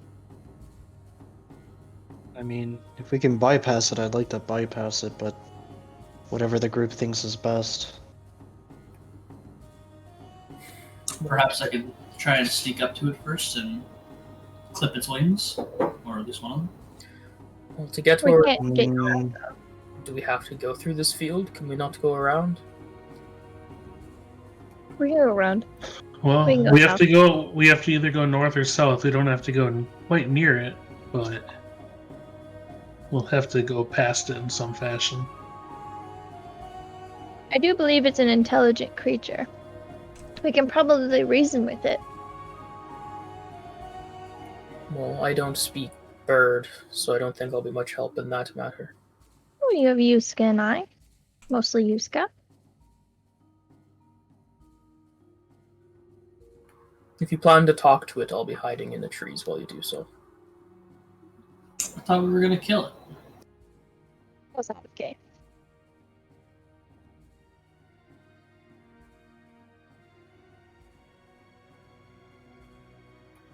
Well, let us hold a vote then. Who's for fighting? I'll In be character, no. Yeah. Out of character, yes. In character, no. And who wishes to skirt around it? I'd like to see if we could talk to it. I think Alright, and who wants to talk to it? Yuska! With Eek behind him. I actually still have this prepared because I didn't redo my spells. We don't even know if it's an animal! If you guys give me 10 minutes, I could try to speak with it. Interesting. We'll guard Yusuke for 10 minutes, I guess. Okay. So When they are getting ready to, I am gonna cast Minor Illusion to make like a false rock that I'm gonna sit inside of while he goes to talk to it. So it hopefully just sees me as a rock. okay. Does anyone play Monster Hunter World and know what the Malfestio is? Just curious. Sable does. No, we're not Shawnee. It's been a while since I He played. sent me a link, and I'm like, I can't spoil myself. I'm not gonna read it. So you know it's I have coming. not thought that. Sable knows it's coming if you fight it. In capital yellow letters. At least it's not that Wyvern that like calls other Wyverns over and over and over. I just can't think of the name of it. While they're talking to it, I want to do some like stealthy nonsense Give me a stealth roll. and go like almost like around while they're talking to it. I want to go like all the way around and then like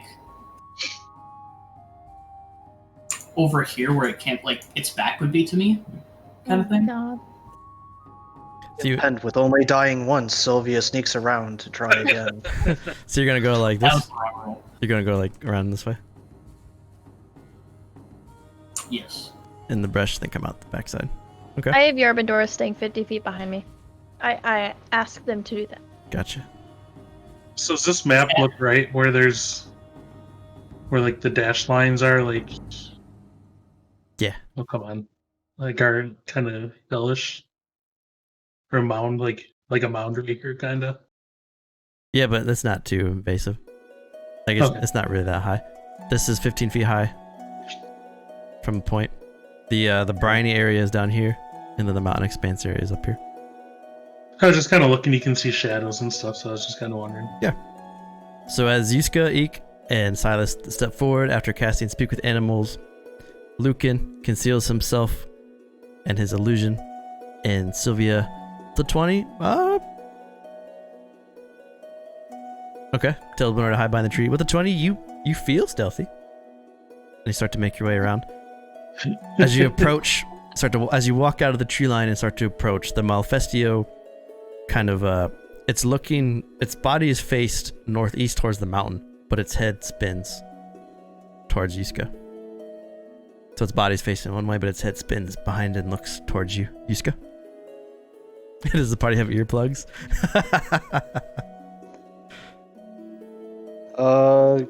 Good morning, friend.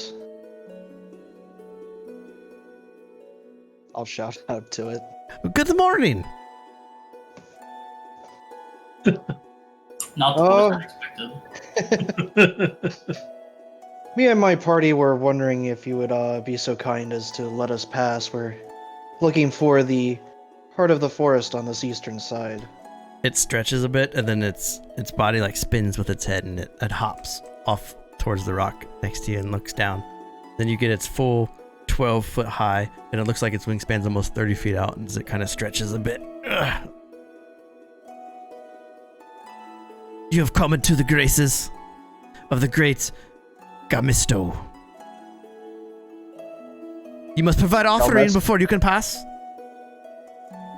An offering? Well, what can we offer you? I have not had my morning meal. Perhaps what's your friend riding on is full of bones. Maybe the one that skippers through the forest to the south would taste delicious. And you see its eyes turn to Sylvia as he sees you with the 20. Oh, snap. Well, I don't think we can offer any of our friends or, our own, like, horses and such, but, I mean, I'm certain we could probably go hunting. What if he wants some of the mushroom? I don't know if he'd be interested in that. Give him a wild potion. It stretches its wings, and you can see now the tips of the wings have those claws on it, and its tail also has these like small little claws that hang off each feather. It kind of fluffs a bit.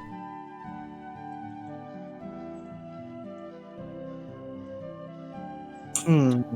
Do I Well- notice him, maybe? Yeah, his head turns then turns back. Well, I have you know, Ikenik would stand next to Yuska. Great. Garnisto, was it? I can't read my handwriting. Gamisto? He's looking at you intently. No, Ikenik doesn't say that. Well, I have you know, Great One. I am the Great Ursus.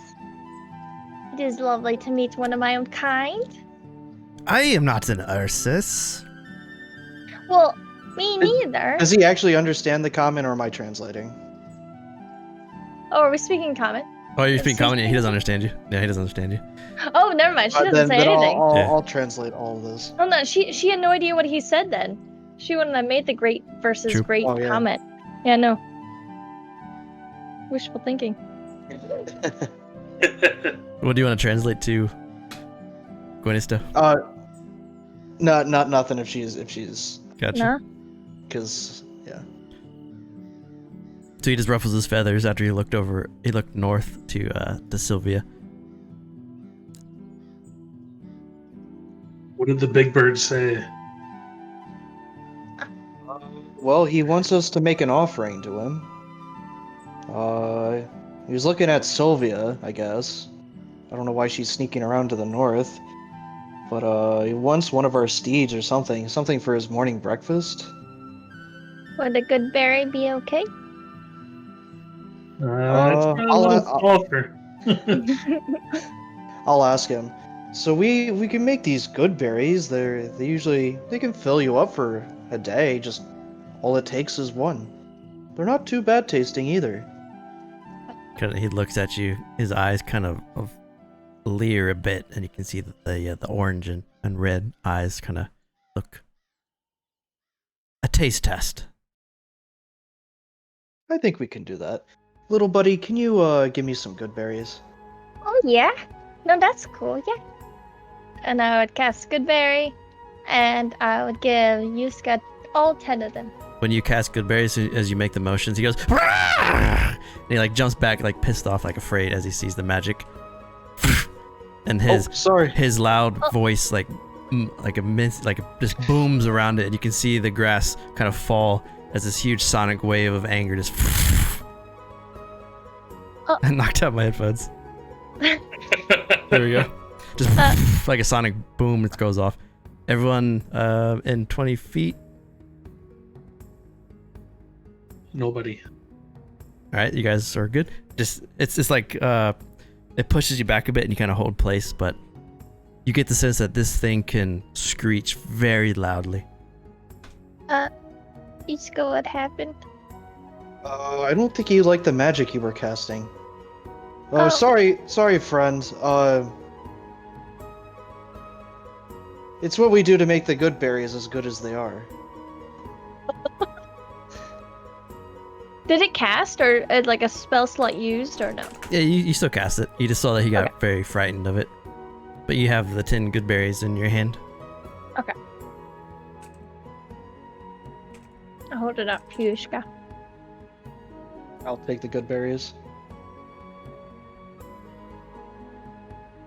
If you don't mind, I'll put them at the base of the rock, and we'll back away if you want to have your taste test. Each one in front of me, so I may see you ingest it. All right. I'll eat one of the good berries. He leans forward and looks. While he's leaning forward and looking,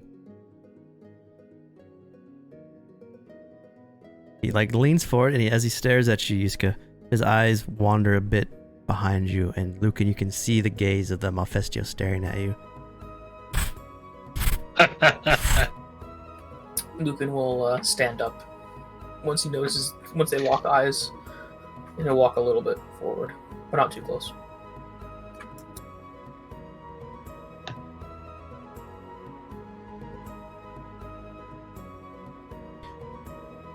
Toss one into my mouth. Oh. I'll do my best, and I'll try to toss one into his mouth. So as you throw it, are you throwing it as a good throw to make sure he eats it? Yeah. Okay. As good of a throw as a druid can make. Roll a d20, add your dexterity and your proficiency. This is a good berry Let's let attack. the ranger throw it. It's a +9 for a ranger. Oh, jeez. You throw it a little high, and you can see his neck stretch up, and he catches it with ease and swallows it.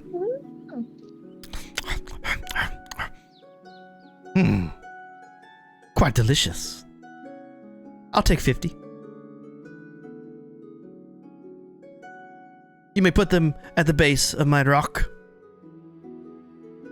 Think you can manage 50, buddy, little buddy? 50? Well, you just have to cast another 4 times. Yeah. Okay. Hold on. And I'll cast 3 more times at level 1. That's 30 more. So we're at a total of 40. These 2 tiny paws is like dozens upon dozens of just pop out of them. So he's like forming all these good berries, and the Malfestio is just staring at her intently. Does he want an acorn, maybe? I don't know if you'd be No. interested in acorns. Okay. Well, okay. And then I'll cast it 1 more time at level 2. That does nothing extra.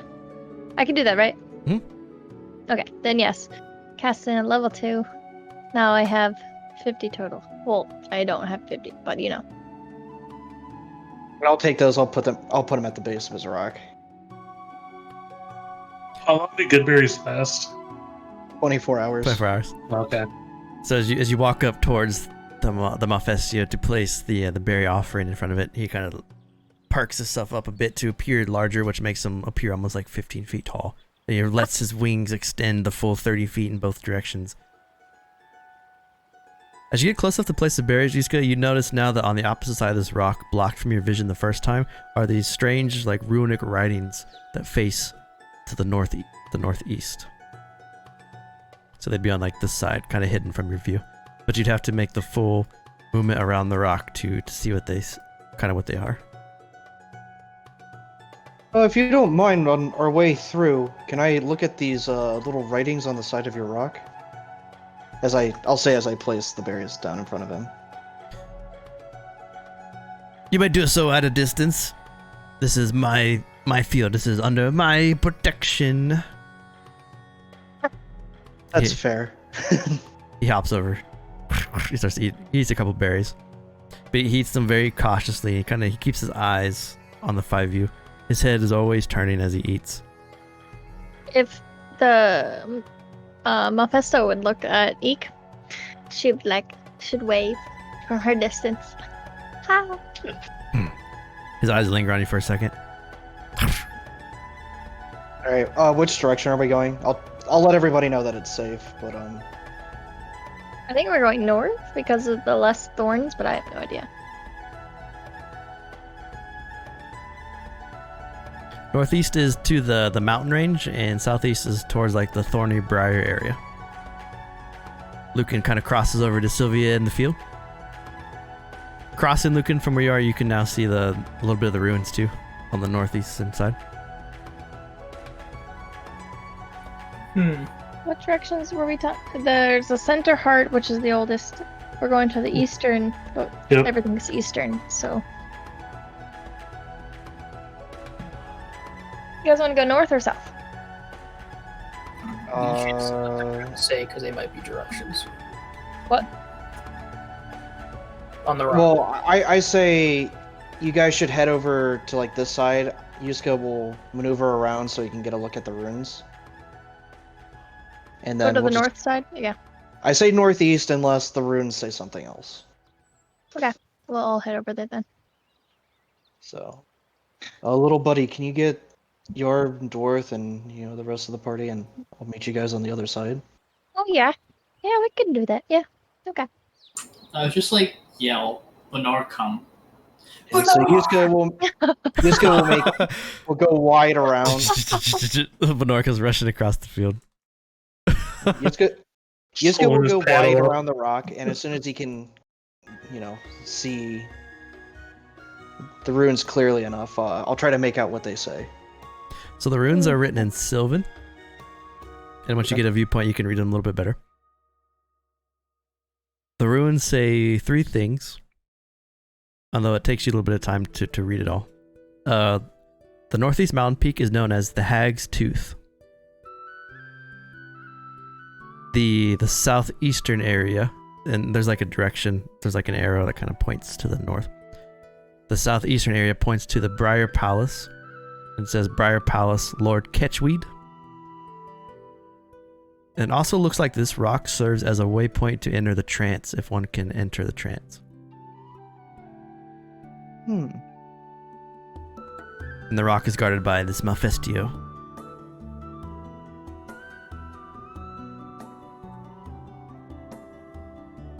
And I'll shout over at him. Well, it seems like there's a way to enter the trance here. Maybe one day soon I'll bring you a better offering if you'll let me actually use your waystone. If the offering is great, I will open the door myself. I would greatly appreciate that, friend. I'll come up with something good to bring you. He looks up from his good berries and gives you like a nod, and then just starts to eat again. Bye. He's a nice guy. So you guys got through without fighting. That's a good point. Ah. You guys, that's the first. You guys passed the Mephisto. In the eye with the berry. Learning the directions of a couple areas, and now as you step through the clearing. Which direction are you guys headed? So we have the Briar Palace and the Hag's Tooth. Well, briars are not good. They're thorny, evil things. I'd rather go towards the Hag's Tooth and fight a hag. But one's a palace, and palace usually have nobility, so Lucan would vote that purely on no knowledge. Potentially hospitable. Well, where would a hurt be? Probably with the briars. Yep, I vote that one. Yeah, okay. No, we might be able to get more information there. Either are going to be dangerous here. So you want to go southeast towards the hag or the Briar Palace? Yeah. Okay. Yeah.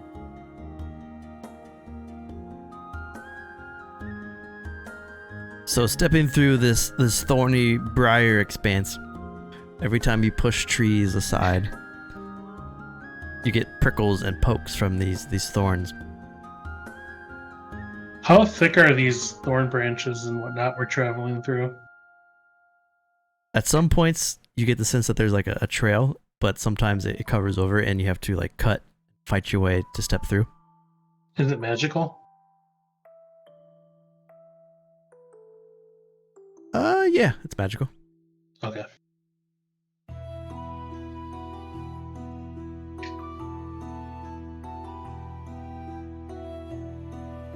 Hold on, let me block this thing.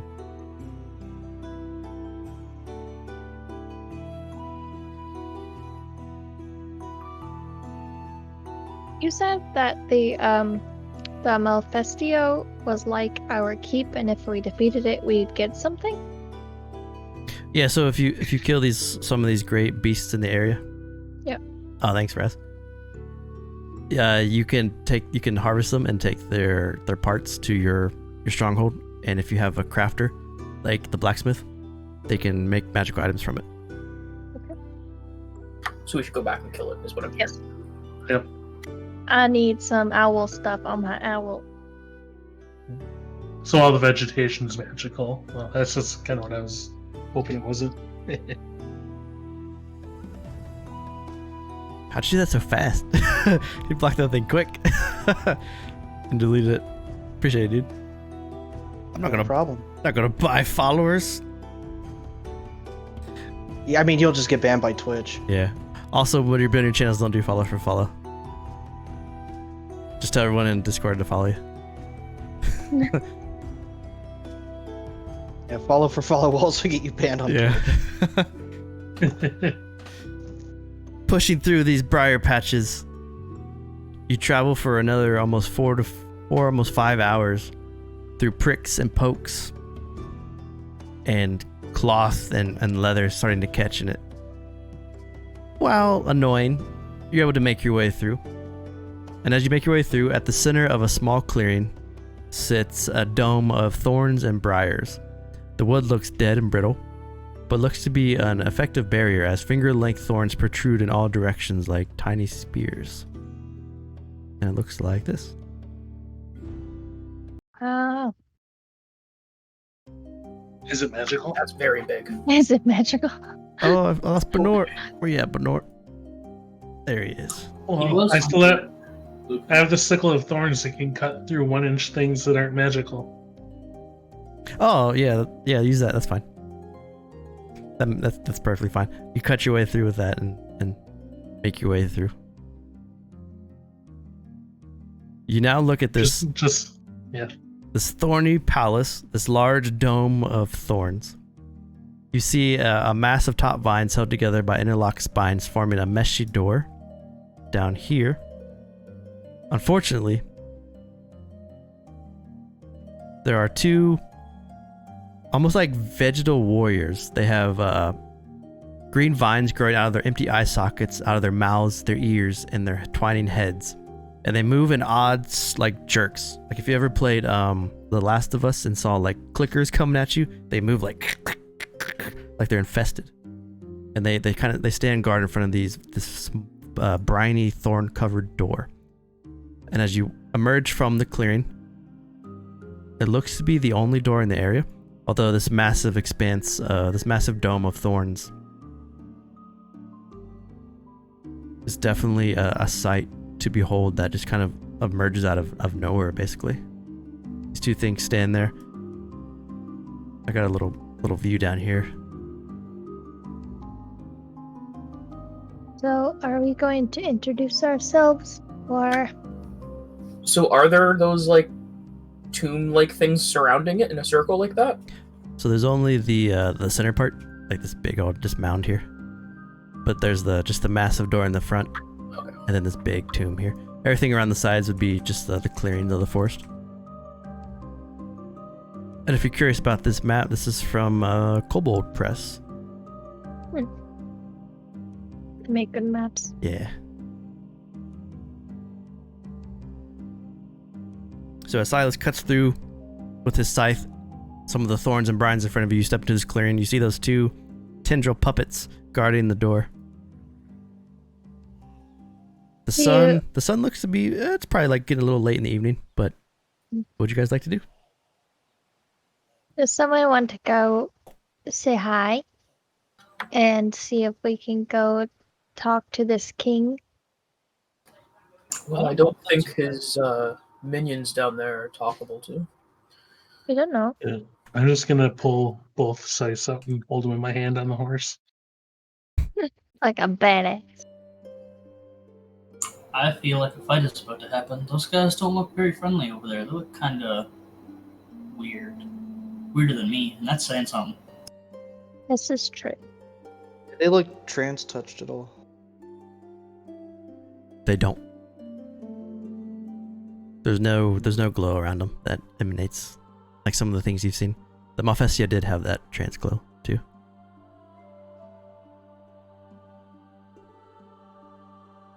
I think it's worth trying to talk to them.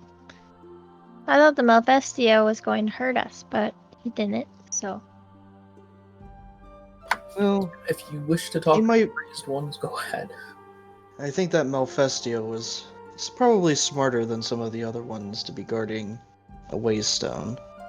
Well, if you are in Dorth, go with me, and then if something happens, he'll be there to protect me. Yuska will walk forward a little bit. Equal follow. So- I'll follow probably like 5-10 foot. I'll pull out my bow and follow Silas. As So you you could get off Yarbendorth and they would follow. walking forward, the tendril puppets kind of turn and they don't look coherent and they just immediately attack. Oh no! Roll initiative. Oh, that's a big initiative roll. I was. Good job, Rashika.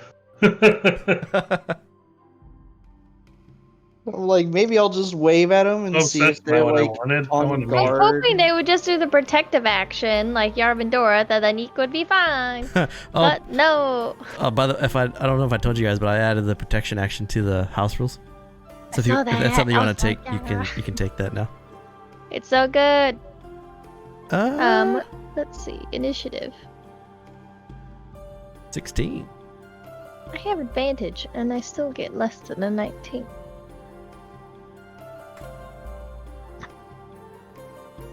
All right, Sylvie's up first. You see, as you walk forward, try to be peacefully. You see the Tinder puppets act very aggressively and start to rush towards you. Yeah, I'm gonna shoot the close one. You got it.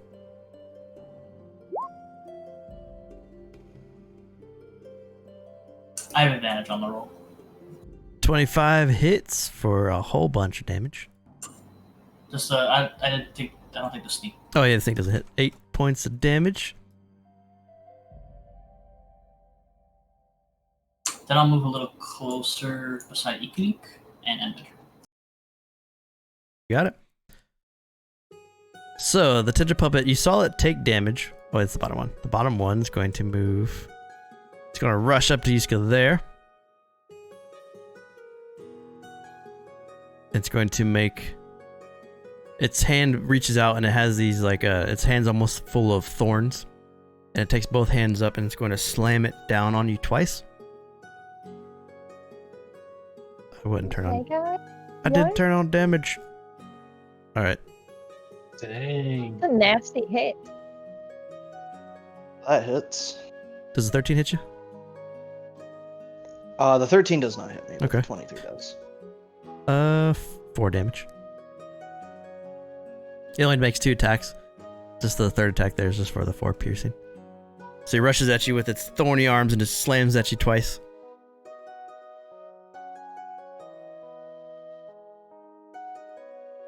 When you see the slams hit, it's almost like it breaks off parts of its thorns in your body as it rears back, and you see the thorns start to like reform on its forearms as it does. Eek. I would like to say to Yarvindorf behind me, like, protect me!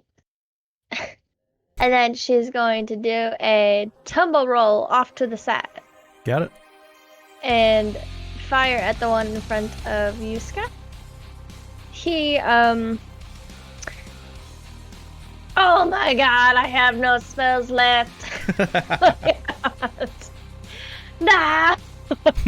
That's fine, I'll do Colossus Slayer. Was this, the guy in front, was he the one that was hit by Sylvia, or was that the guy over here? It's this guy No. right The here. guy that's by the door. Oh god. Okay, it's just a straight up, javelin throw. Oh no. A 12 misses. It missed. Oh no.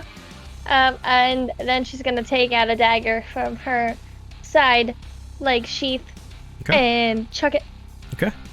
11 misses. It was missing. So javelin and a dagger come flying No luck. across to Yuska. Both of us land missing. Yarvindorf's gonna go on your turn too. Okay, yeah, no, that's her turn. So Yarvindorf can go. Yarvindorf rush up. Battle axe and Morningstar both come out. The battle axe comes swinging through, and the Tinder puppet sidesteps it, but the Morningstar connects to the side, hitting him for 14. And as Yarvindorf rushed through, we must find the answer. 42. You see the Tinder puppet that just took damage from the attack start to heal itself, and you see its body start to reform as he heals from the damage taken. Oh no. And he rushes to there. Excuse me? So at the beginning of these guys' turn, every turn they heal for a little bit. And then 2 Ooh, overhand man. swings come down on Yuska. 23 for 9, and then 6 for 9. Goes 23 to hits. Silas. Alright, I will move here. And the one that's directly in front of me. Are you on your horse still?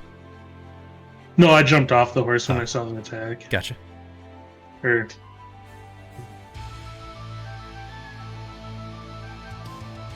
You attack in the left one? yeah. Okay.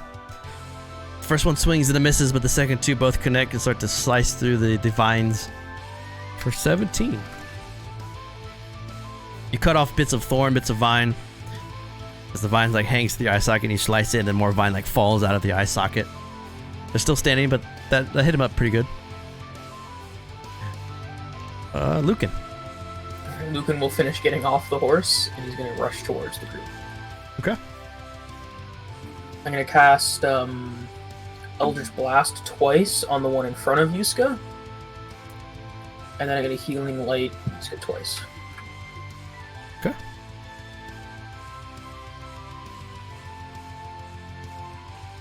Yuska heals for 8. Both Eldritch Blast connect for 17. Nice. And I move Bernard on your turn. Do you want me to put him up next to the puppets, or do you want him to stay back a bit? 'Cause he can dash to be next to one if you want, or he can kind of get close. That's about as far as he can move right there on his turn. Yeah, get him a dash up. You want him to dash? Yeah. Okay, he dashes there. Yuska, you've been... These two tendril puppets have rushed you and tried to slam you with their thorny forearms. I will blast the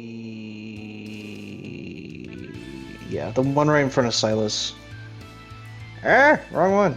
Produce Every flame. time. Got it. I have too many spells. There we go. So a 9, they are vulnerable to fire, so they take double, and that he just catches on fire and he starts to flail and burn, and he falls to the ground. And his body just turns to ash in front of you. Wow.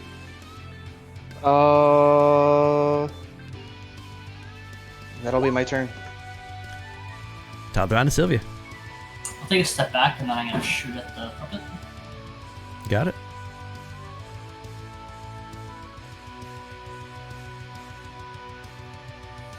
$19 with a sneak.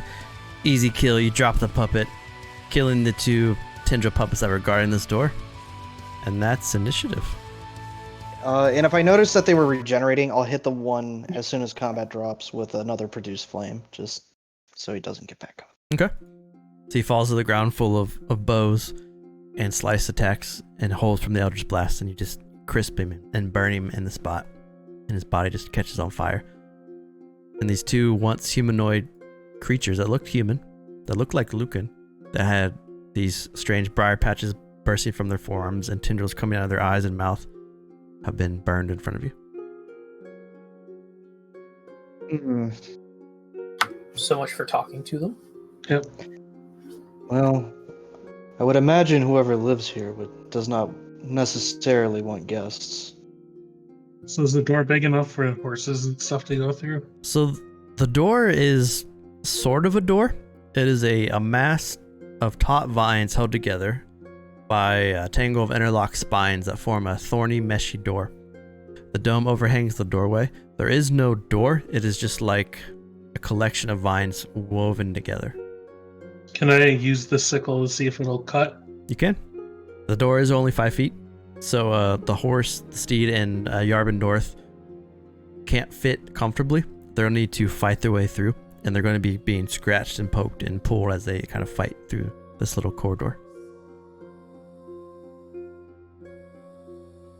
Thank you for your help, buddy.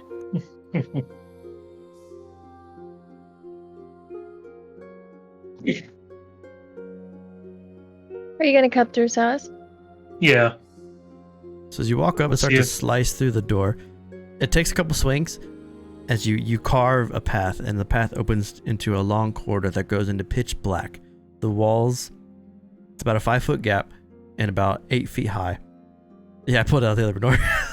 The walls there's brines and thorns that stick out. And when you walk through, you're going to have to like almost push through this unwanted space of prickles. Yeah. Even if he cuts through. Yeah, so if Silas in the front, he can kind of carve it a bit. It'll be a little slow, but he'll have to. He cut through the door. Like the sickle of thorns can cut 60 feet, like through non-magical wood. Do you want to spend the time to like try to cut and like form a bigger gap? Well, I mean, just along the walls and stuff. Could I make it smooth so everything would kind of go easier? Yeah, it's fine. Yeah. If you want to try to make the space bigger than 5 feet, it'll take you a little bit of time. No, I think just kind of, I can lead the way, just kind of make it easier so nobody takes any extra damage if possible, whatever. Snagging through. Yeah, and if possible, can I cast the alarm ritual on the entrance so if we know if anything comes in from behind? Cool. But leading Silas's steed because Eek would take it upon herself to do so. Oh, I'd probably leave my horse outside, actually. Oh, Yeah, so if you want that to take makes sense. You've done that. Okay. the Nevermore steed, Yarbendorth, and the riding horse will have a hard time kind of forcing through. And if you want to make the path big enough for them to go through, Silas will just have to spend more time to like try to widen the gap. Yeah. I just know I can resummon my horse. The other two die, they die. Eek is gonna ask Yarvendorth what they want to do because they just spent combat helping her, kind of protecting her. So, do you want to go in with us to this area? It could be pretty dangerous. I don't want you hurt too much. Pathway small. Yes. Yarbendorth not fit. Not really, unless you crawl a little bit, a lot. Yarbendorth guard horse and evil horse. The evil horse comes back, so that's less important. But the real horse, yeah, no, that'd be good. Could you treat it like maybe like a friend? Yarb yell loudly if he see more ugly humans. I don't know if that's gonna help actually, but Lucan's doing this spell thing on the door. Lucan, what does your spell do? If anyone walks within this 20-foot area that's not one of us, it will let me know. Could you make it like not Yarbendorth? Yes, I can ensure that they won't alarm me. No, ensure that they do. Why? So if Yarbendorth encountered trouble, they can trip the alarm for us. Sure, just unless there's trouble, don't walk within this space. And he like gestures to this large 20-foot area in front of the door. Listen to Lucan. He knows what he's talking about. Wrong. Your other companion entering, and he points at Benor. Well, he's not. You know, he's sort of a thing. Sylvia? Is Benor gonna stay outside with everybody else? No, I think he's gonna come with us this time. I need a meat shield. Like, made of wood, I think. Benor casts forward. Yes, master, I protect. I do think that we should prepare for another fight as soon as we get in there, though. Right, yep. No, I agree with that. Yarb and Dorth, can you protect the entrance? And if you encounter anything, please trip the alarm. Don't go close to the alarm unless there's danger, and we will come right outside. Yes. Lord of the kitchen. Deity that descends from the heavens and tells us to find the answer. Great Ursus, Queen. Oh my. Those are new words. Oh, can you guys write at all? Do you know how to write? They're kind of confused. What is right? Uh-huh. Me too. Okay. No, we'll learn. We'll figure it out together. We've got to write these titles down because those are important. I'll be back. Stay here. Okay. Your queen and savior beyond the divine will be back. You got it. Sylvia, I think Yes. I gave you. Can you move, Benor?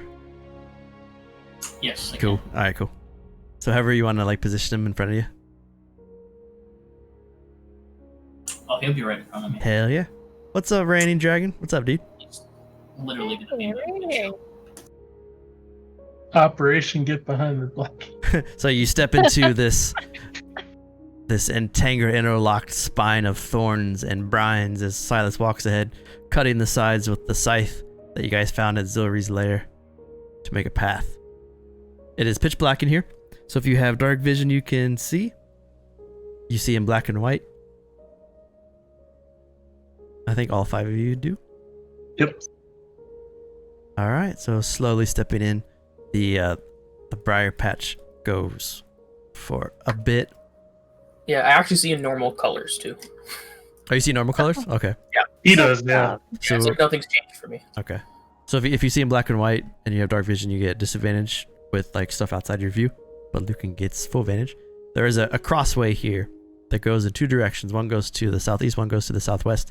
To the southwest, as you guys slowly go through this brine area, you can hear almost like slurps and chants coming from this direction. Although there is another interwoven vine and lock right at the edge of your view site there that you'd have to cut through. And then the same long patch goes deeper into the south that way.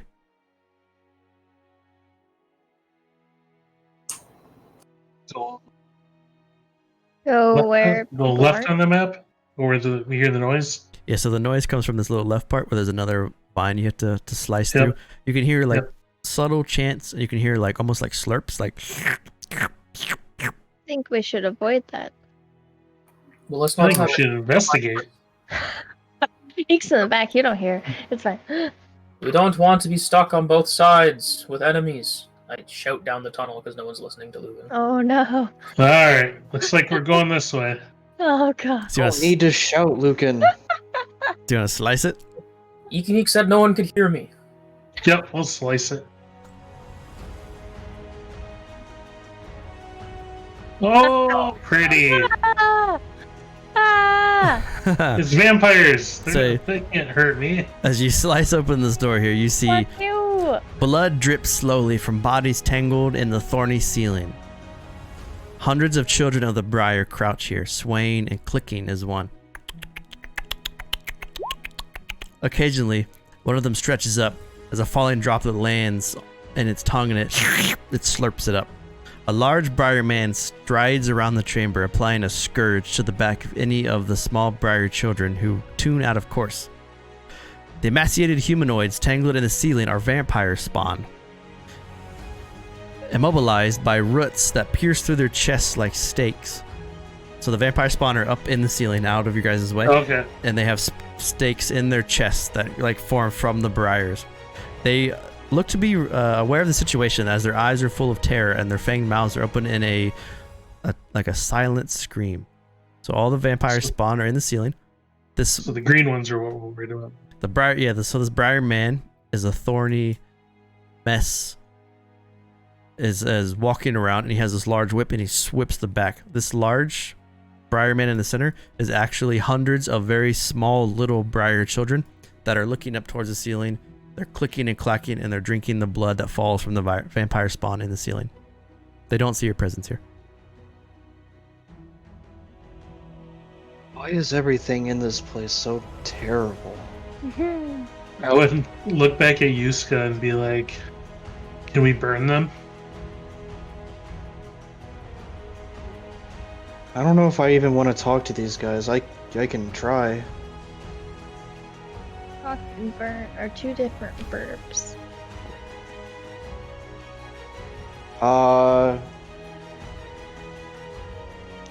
So I guess Yuska will attempt to produce flame attack the big guy. Okay. Do you guys? So this will be like a surprise round if you guys want to make it with your produce flames. So let's roll initiative.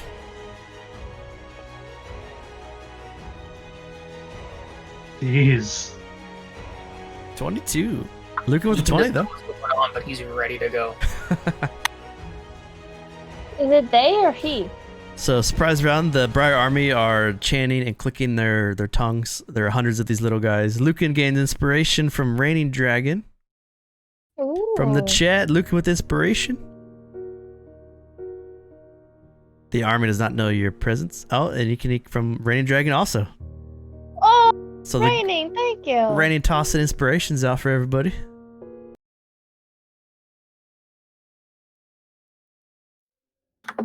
These two spots, north and east of Silas, can I stand there? Because there's a little bit of space between, like, a little bit of the hex is visible. Or is that too close to the wall? Like right there? Like right under Yuska? Yeah. Yeah, it's fine. Yeah. Okay. He's kind of carving the path. Briar army slurps up the blood from the vampire spawns. Yuska. This is a surprise round? Am I allowed to attack? Yeah. Cool. Oh, wait. Eldritch. I gotta let me do that. There you go. Sorry. Oh, there you go. No, oh. I will Eldritch Blast the tiny little children. You got it. So the 11 goes off and smashes into the ground next to him, kind of startling the kids as they're slurping the vampire's blood from the ceiling. But the 23 smashes into some of the children, just demolishing the bodies, and the rest of the children are like starting to turn and look. So did only one of those hit, sorry? Only the second one hit, yeah. Okay, cool. You hear the Eldritch Blast go off, and you hear these little... Wait, can I move past, what is this? Benor and Yuska and go next to Lucan right there? Yeah. Okay, I'd like to do that, and I'd like to do, I'm gonna cast Lifebringer's Aid on Sylvia. Or, excuse me, Silas. Lifebringer's Aid, you got it. Yeah. Enveloping him in a gust of wind and acorns. Acorns, especially. Ooh. You see little acorns falling around you, giving you this enveloping bubble of life. That's gonna be the end of my turn. Silas. Alright. So, do I know that little guy is there? You see the Briar Man, which is the larger guy. He's about your size, walking around with this large it's like whip that he's whipping the children with if they sing out of tune. And then you also see the army of little Briars chanting, which are now slowly starting to turn as they got blasted by the Eldritch Blast. I'm gonna run up to the single guy. You have advantage on the swings.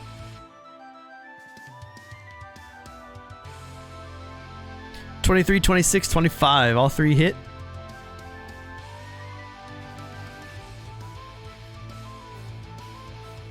So because you have a magical weapon, they do normal damage for 26. So you rush this large briar creature full of thorns and vines, and you slash him a couple times. All three hit. As the third one hits, your Whale of Revenant King, your magical artifact weapon, on the third strike goes, "Does everything have to consume blood in this area?" I'll just whisper yes. And then... Yuska.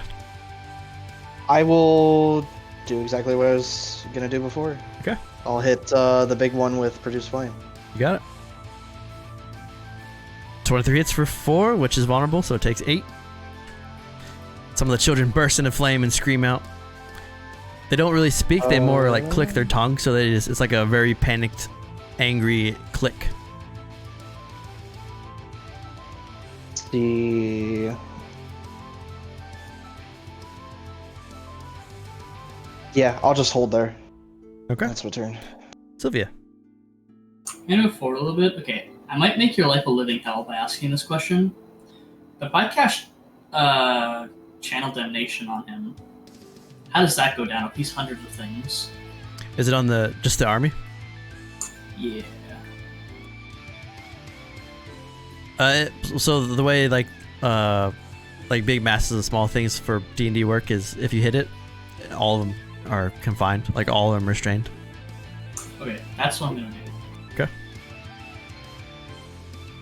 So you channel damnation, you shoot a fiery hellish change out of your chest Charisma save. 16. Ooh, pass. So they pass, so they take half damage. Yeah.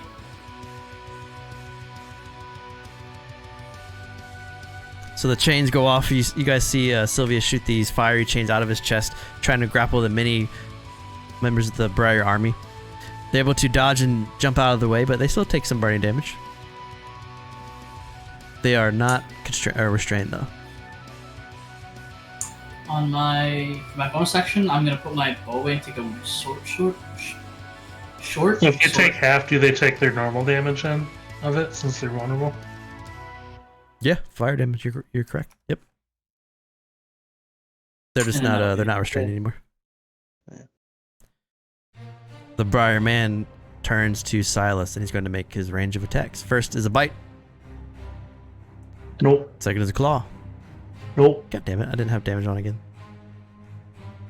Why does this keep hounding me? And the third one is a claw.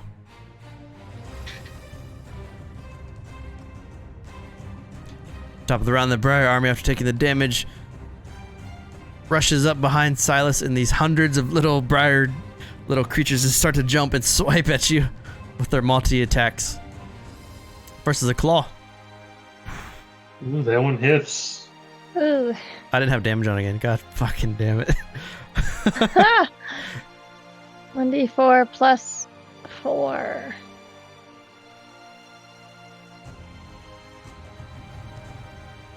So me, I'm gonna roll claw again. Oof. That's a lot. That's a lot of children murdering you. That is a lot. So it was a crit, which means you take the 48. 48 minus 3 plus Minus- 7. Yeah, so you take 41. So I take 41. Yeah. You heal 7. Or if that was not. Oh, wait, no. Yeah, so it keeps you from going unconscious. Well, so I take 3 from the armor master, so I lose 38 total. Okay. And you did the 7 from Lifebringer Aid? Yep. Yeah, do a con save. Oh no! Oh. Oh no, you dropped it. If I got the 13, would I be able to save it? What's half of 48? No, 24? Yeah. Yeah. 48! 48, Yeah. he says. Yeah, I know that drops. So you Oh, see that's you see so Silas rush in and you see him swing at this guy, and then you see these hundreds of children just rush at Silas and start to jump on his back, just and start to claw him, and he gets just you almost can't see him for a second as a swarm of babies just jump on his back and start to rip him apart. And you behind you, Luke and Yuska and Sylvia, you can cry out in pain as she drops the concentration, and Lucan's up. As Silas is covered in a swarm. So the swarm is more than half full still, then, is what you're saying. Yeah, there's a full, yeah. Okay. I'm going to cast Hex on the swarm, and then I get Eldritch Blasted. You got it? This is great with kids. Says Box Cutter Fly. Oh, both hit. Silas love the kids.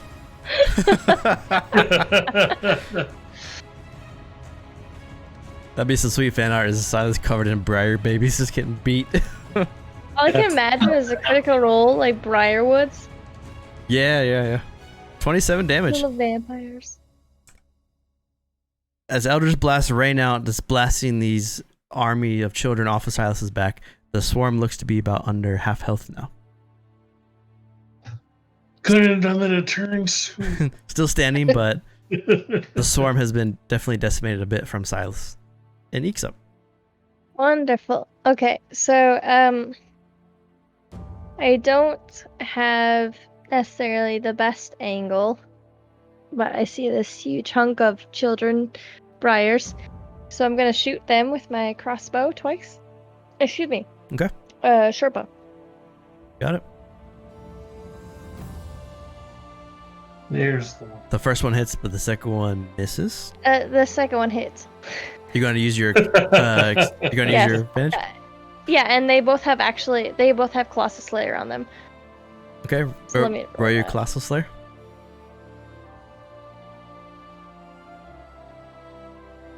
Ugh, So arrows one. come out, Silas, and these arrows cut through. You see one arrow goes through, hitting almost 6 Briar children at the same time, just knocking them all off you. The second one rains through. As Ikanik is granted inspiration by the gods. And the last of the Briar army that's on Silas's back is killed. So many acorns. Now there's just hundreds of these dead babies strewn on the floor. And that'll be the end of her turn. Silas. We're gonna bonus action that. Okay. Pull out a healing potion and drink. And then Ooh, crit. Oh, wow. So with 2 swings, both of them which hit. I'll take the ones for us. It's fine. You slice through this Briar man twice with your axe, or with your scythe. Double slices. As your whole back looks like a porcupine just like attacked you. As you're full of spines. Top. Yuska, that'll really be the end. with your perception, Yuska, you see a creature emerging from the vines God and from the damn it. briars, like pushing its way through. Although not fully visible yet, you can see the briars like moving, like Moses is stepping through the Red Sea as another creature is emerging.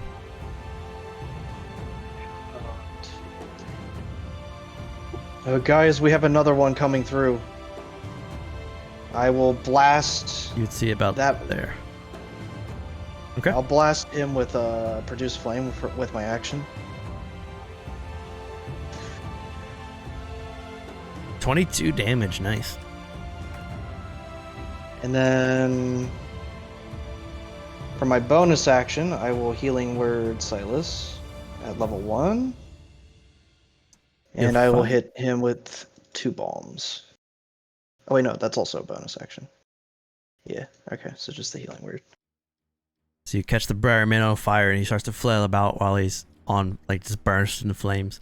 And Silas, you feel the enveloping wind of the Druid Yuska heal you a bit. Some of the spines and briars fall from your back. Sylvia, do you have a... Well, Yuska shouted it, so you can sort of see another briar emerging from the vines, although it's still a little ways in there. Would I be able to hit it if I walked up that way? I'd give him half cover. There's still a bunch of briar around there, but you can swing at him. He'll just have a little more AC. I'll go over and hit this one then. Okay.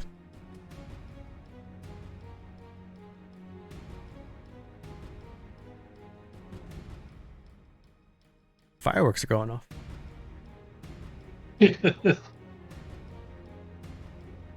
A 12 hits for 17. These guys have a shit AC. As you slice through, the Briar man now in front of Silas while he's on fire and has been cut almost in half is still standing, but he's badly wounded. The Briar man, as he's falling apart, is going to try to swing at Silas again with his bite. 17. Well, Claw. that does hit for And- 1. Claw. That hits for 7.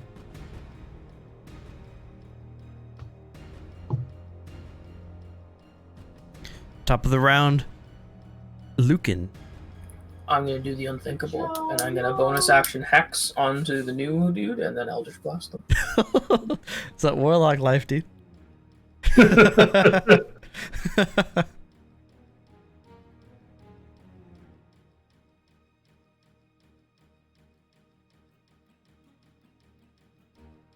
Assuming both the 19 and 16 hit. So the 19 hit and the 8 just barely... Oh, he has just a speck of life left, but then the second attack hits and drops the Briar man in front of you, Silas. I thought he was attacking the guy coming out of the wall. Nah, Oh, okay. he's not a threat to me. He's too far away. So the both Eldritch Blasts go off, dropping the one in front of you, Silas.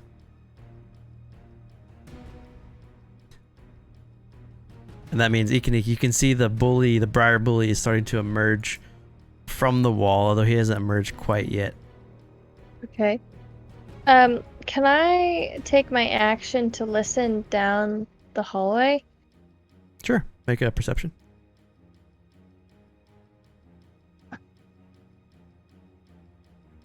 The 14, it sounds quiet.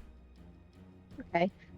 I'm going to just take a few more steps this way just in case. And it's going to be the end of my turn. The Briar Bully half movement to get to there, and then the rest of his movement to get to there.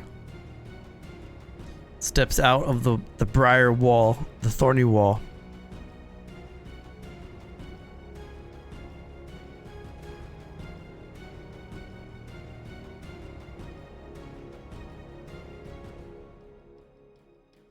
Alright, 2 claw attacks coming at you. Who? Silas. 23 and a 13. So you take 8 minus your heavy armor. So I take 5. Take 5. The emergency rushes at you. And you're up. Alright, so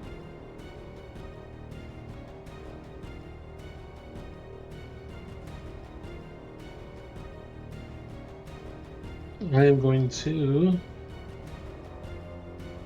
let's see.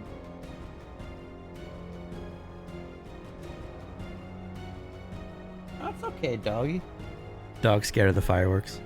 I Can you see your head? Can you see your head on the other side? can see the shadow, yeah. It's alright. Oh, there you can see her down there, yeah. Oh, babe. She turns 10 this year. Oh, what a good girl. My goodness. Happy birthday this year. And then there's Echo. Echo! Echo and Lucan's Echo lady. and Echo's guardian. Is it Kaylee? Kaylee, yeah. Kaylee! I love Kaylee. What's up, Hi, Kaylee? Kaylee. Hi, Kaylee. She says hello. So all 3 attacks hit, 19, 27 damage. As you slice So through this then briar bully. we're gonna action surge. Yeah. Silas is We're going pissed. to He doesn't like in kids. swing. I am going to use my bonus on that crit. Are you going to use your inspiration on the crit? My inspiration on the crit. So in a fit of rage, because he had to play daycare, Silas just starts to carve through this briar bully that comes out. And with the 3rd attack for 7, the briar bully is slain. There are hundreds of dead little briar children laying around you guys in this room. 2 briar bullies laying dead, and these 4 vampire spawn are hung into the walls above you, stakes in their hearts, bleeding onto the floors below. Their mouths are open. God. This First thing I'm gonna do is I'm gonna touch the tip of my mace to Silas's like shoulder, and I'm gonna use 2 of the chargers to heal him for 20. I want to sneak downwards to and then that another try to get the 8. jump. Actually, I'll burn a balm as well. It's 12 then? 12 total. Okay, that gets me up to a decent level. So you're being healed up by your companions. Lucan heals you with the light, which gives you the searing burns to cover your wounds, and then you get the gentle gusts from Yuska to heal you up. As he can Go ahead. I said, do any of these vampires look more, I guess, important than the other? They all wear very common garments, cloth that are ripped and tattered apart. They all look to be very, very ill, almost like they've been bled, and they look kind of pruny because their blood has been pulled from their bodies, and they're like scrunched up. But they're all woven into the ceiling, just pierced by hundreds of these little thorns, and this large thorn pierces into their heart like a stake.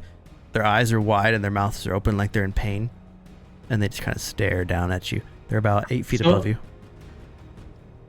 Can I take the thorn sickle and chop down like the healthiest looking one? Yeah, do you want to cut one down? Yeah. I don't mean to sound insensitive, but are these any different than Sanguis?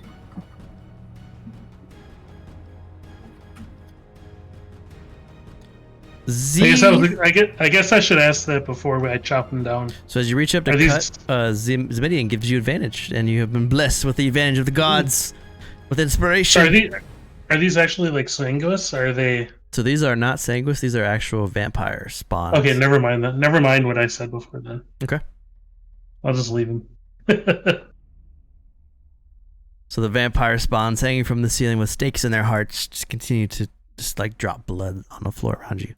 As Ikanik slowly sneaks into the cavern, opening into another crossroads, Ikanik, which is another door, which is concealed, similar to the opening that you guys stepped in. And then to your north, the door, another passageway goes deeper into this palace. Do I hear anything from the southern door? Make a perception check. Okay.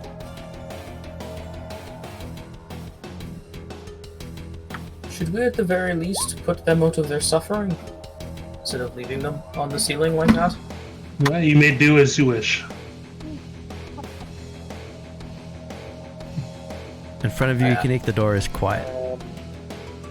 I'll follow Silas. I want to keep going. Blue's going to go follow, but he's going to Eldritch Blast the vampire spawns in the face to make sure that they're dead. Okay. You can spend like 30 seconds just Eldritch blasting up into the ceiling, just killing these vampires. And just demolishing them as they hang there. Easy crits to kill the vampires. Then can I check if they have anything Oh on no! them? So as the vampires die hanging from the branches and the briars, there's nothing on them except for just the very tattered cloth that they were given. And the briars that now lay strewn among you, the hundreds of children and the 2 briar bullies, they had nothing except for their bones and their thorns. The screamo music in the background is so intense. It's great combat music. Yeah. So in front of you guys, a passageway leads deeper into it to the north, and to the southeast, there's another interwoven briar patch that blocks the way like a door. Where I am, or where Eek's looking now? Where Silas is. Where Ikanik is, there's another crossroads that leads to the east and to the north. I didn't hear anything at that door, With so your you guys should go investigate it, maybe. And Sylvia we can come with me. We should go look. So there's a couple things that happen here. One is Silas looking at the door. It is quiet. Ikanik looking at the crossroad passageway. To the east, you can hear the faint murmurs and almost like mad ramblings of a humanoid, but it's too far away to understand it, but it comes from this eastern passageway. Okay. In the chambers where the vampire spawn dies, Lucan ingests some of the tongue that he found from the floors below. Lucan.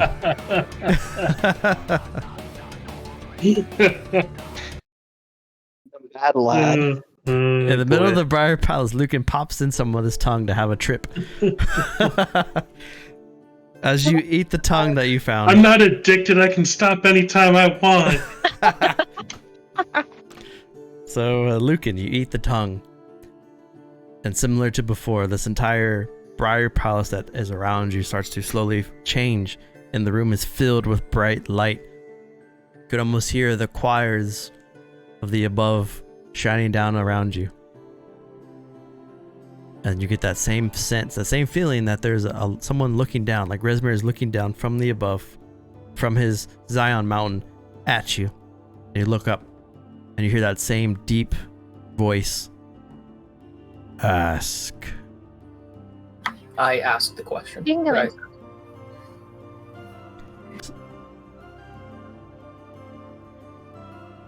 You must find the answer to continue your pilgrimage.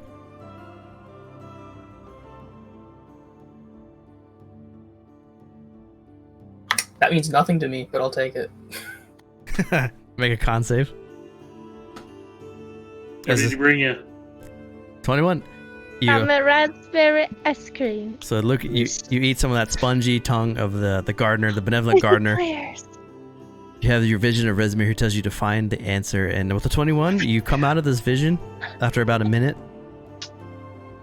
No, don't feel sick. You feel almost, with a 21, like inspired, like to go forward and search. Alright, I'll meet up with the party. Okay.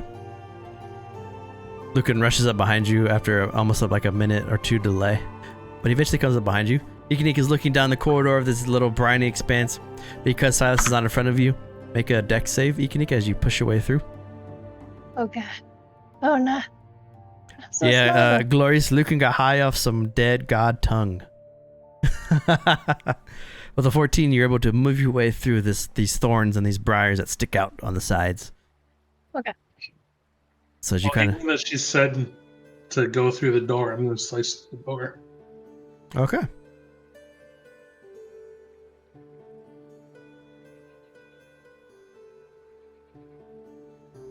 So Just kind of looking. slicing through the door, and as you peer into the door, you see gifts, bribes, tokens offered to the child of the briar are in this room. You see hundreds, almost thousands of tiny acorns. Woven What? into the ceiling above you is a sleeping briar man, similar to ones that you encountered earlier.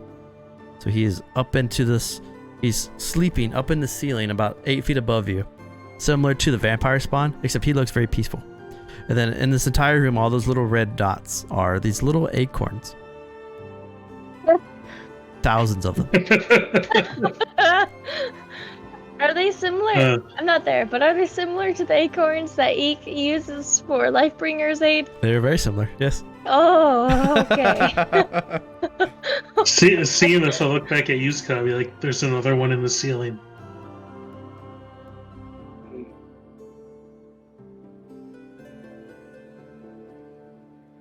Well, do we take care of this now? I think with your fire, it should be easy enough. Do you guys want to try to like coup de grace him in the ceiling? Yes. Yeah. Make a stealth check. See if you can get close enough to kill him. However you guys want to use it, with like pass without trace or however, whichever way you want to get close to him. Let's say, because my stealth is not going to be good at all.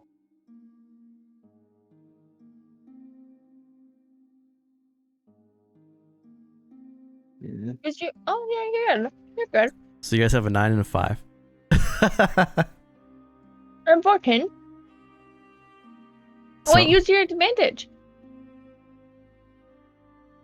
That's alright. We can kill it easy enough, even if it does get started. I'll give it to you. True. Just for this, because there's only one guy. Just for the sake of the story, you guys sneak in, and because it's like 9:50, you sneak in and you produce flames, and you wailing scythe him in the ceiling, killing the briar that was sleeping. And now you're in this room full of the gifts to the child of the briar. Hundreds of these tiny acorns lay around Oh you. no. I'm just going to walk back out here and yell, yeah, there's acorns back here. Yusuke is going to grab a handful and Okay. put them into his seed pouch. When you pick up the acorns, the top of the acorns fall off, and there's these small openings in the center.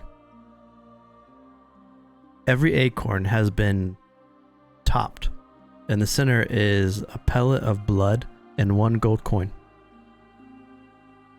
How many acorns are there? There are 1,000 acorns. So if you wanted to spend the time to How long would it take to torch 1,000 acorns? it's going to take you about 10 minutes if you want to unpop every single one. But every acorn that's in Yusuke's hand it pops off easy. There's blood inside and 1 gold coin covered in blood. I mean, if it's 10 minutes and we leave Benora outside to alert us, we could do that probably. Easy Why don't enough. we just have Benor do it? I mean, There you go. Like, Have them do it and then collect them at the end. cuckoo. Yeah. Benora, open all the eggs.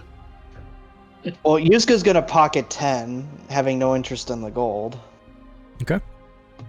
He's gonna keep them intact. Yusuke, make a nature check with disadvantage. Oh no. Let's see if you Oh understand. no. God.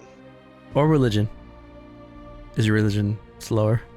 Because there's a It's reason worse. why there's blood in these acorns. Okay. Would having an 18 help me? You know, fuck it. I'll use it. 18 use will help it. you. I have And- the advantage. I'll use it. You have disadvantage. So Well, if I use it, it's a normal roll, and then it gives yeah, me the 18. so he'll get the 18 if he uses his advantage. So by the grace it. of the gods, you use your advantage gifted by Twitch chat. With an 18, you've heard stories in the Nevermore Expanse and in the Brimide Timbers where the Briar army attacks safe havens, and as a form of tribute, humans, Sanguis, elves, dwarves, Ursus, Avis will prick their fingers and offer gifts on the edges of their encampments. They will prick themselves, they will put a gold coin and blood into an acorn, and they will leave it. This is to appease a being known as the Hollow Man and the Singing Tree. And by offering this gift, the Briar army and the Ketchweed King will leave them in peace. So these are offerings to make sure that whoever leads this palace leaves the neighboring villages away. Which also gives you pause because there might be a village nearby. Unmarked on the Nevermore map.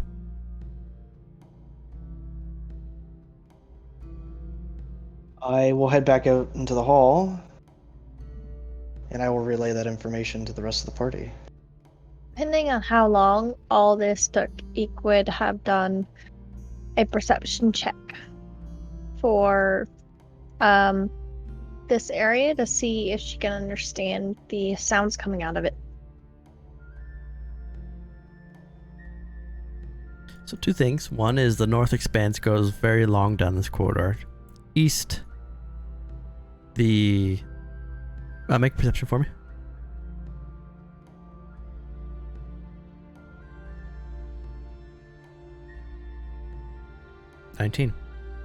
No, these bats will not do. I need moths. Moths give much more blood.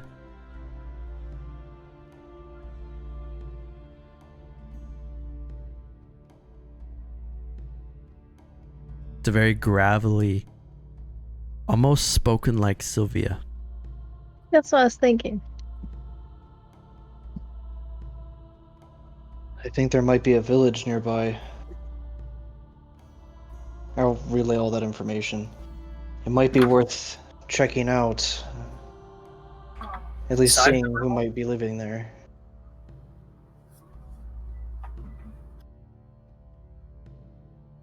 Once this is done, of course.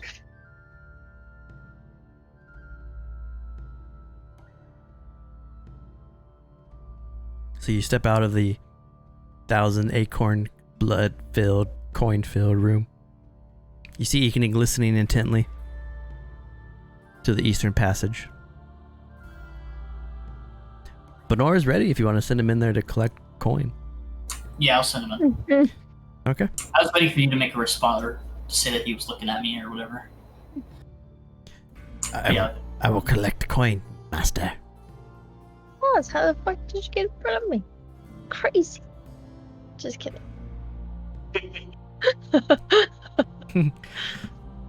So as you step in front of Ekening, going towards the eastern. I let them know, like, when they're getting closer, like, I hear some voices over there, and they're talking about some moss, and they're being a little bit crazy. I don't actually understand exactly what's happening, but I think we need to be careful. Yeah, I'd slowly kind of make my way. Make a stealth check for me. With disadvantage because you're in plate. Oscar! Oh my god, just go in front of me. Excuse me, little buddy. Oh, yeah. It's intended. Oh, can she climb on Yuska as he passes her? This is only like a 8 to 10 footish area at time. So if you do, you can ride on them, but you might hit your head on thorns. Okay, she'll be like child on adult's back, like piggyback style. Okay. Not useful at all. Silas, you step forward, but as you do, you clink and you clank due to your heavy armor that you have. And this character turns around and faces you. The chamber in here that you're looking at towards the east is a chamber filled with red-stained alchemical equipment. Desiccated bats and moths hang from the ceiling, and the foul scent of decaying blood is heavy in the air. You see what looks to be like an undead alchemist who looks very similar to Sylvia. Ashen is standing there and he's pouring vials, but as he hears the clanking, he turns and he like about faces and stares out into the distance. Hello? Who is there? I did not ask for any accompaniment.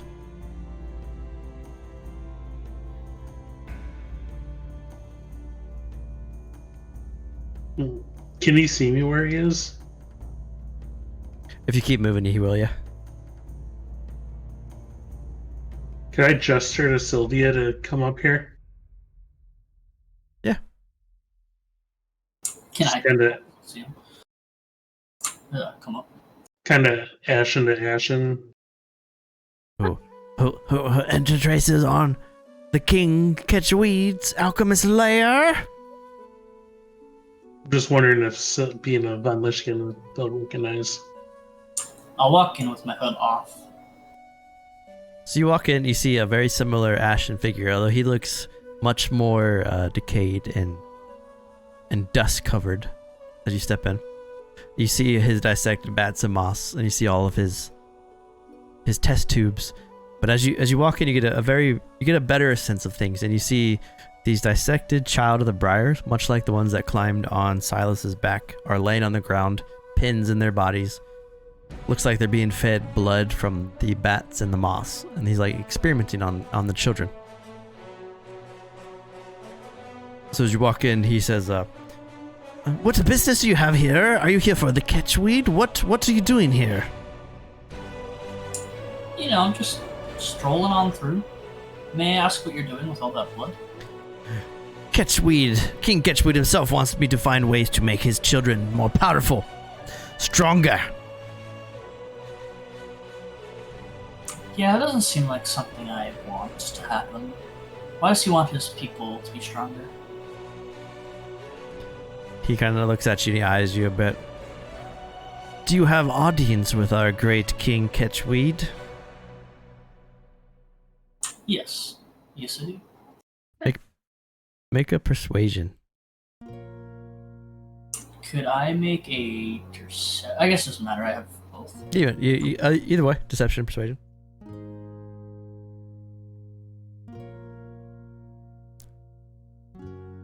$18's pretty good. If you're here for a audience with our great King Catchweed, seeing as you are a handsome woman similar to myself, I will take you to him. Is this agreeable with you?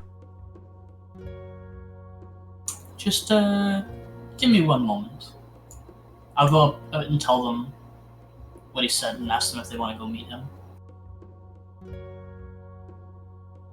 Well, I mean, we did want to ask whoever was lord of this place, I guess.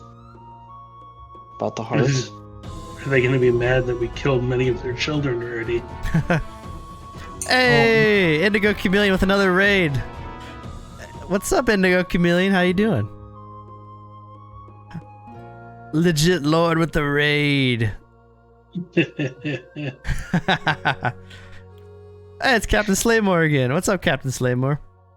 Wolf Garen D&D. How's everyone doing tonight? Did you have a Wolfgaren D&D with the follow? Did you have an awesome raid or an awesome game tonight, Indigo?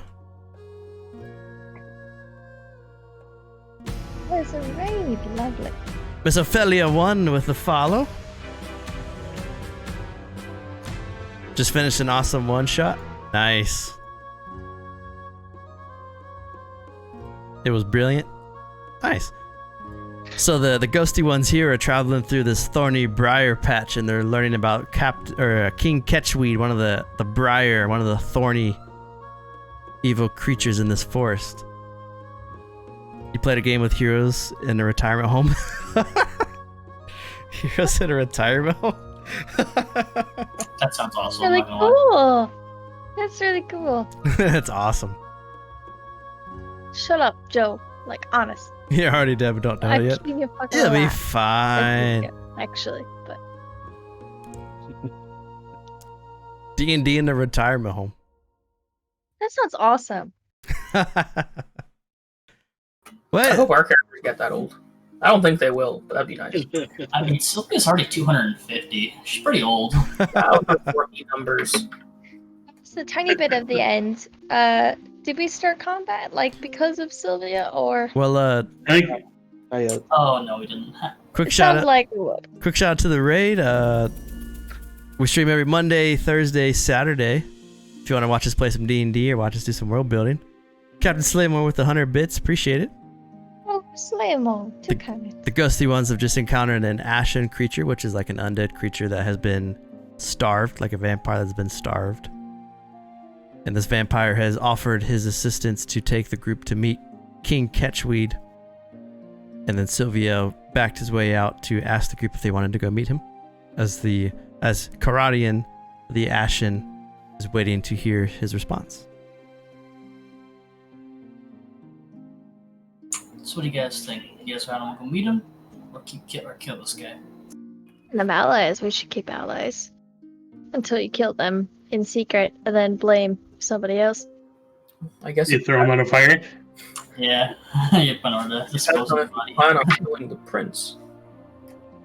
I mean, we were only here to ask about the hearts, so That's fair. I'll get him to take us then, and I'll walk back in and say, "All right, let's go meet the king."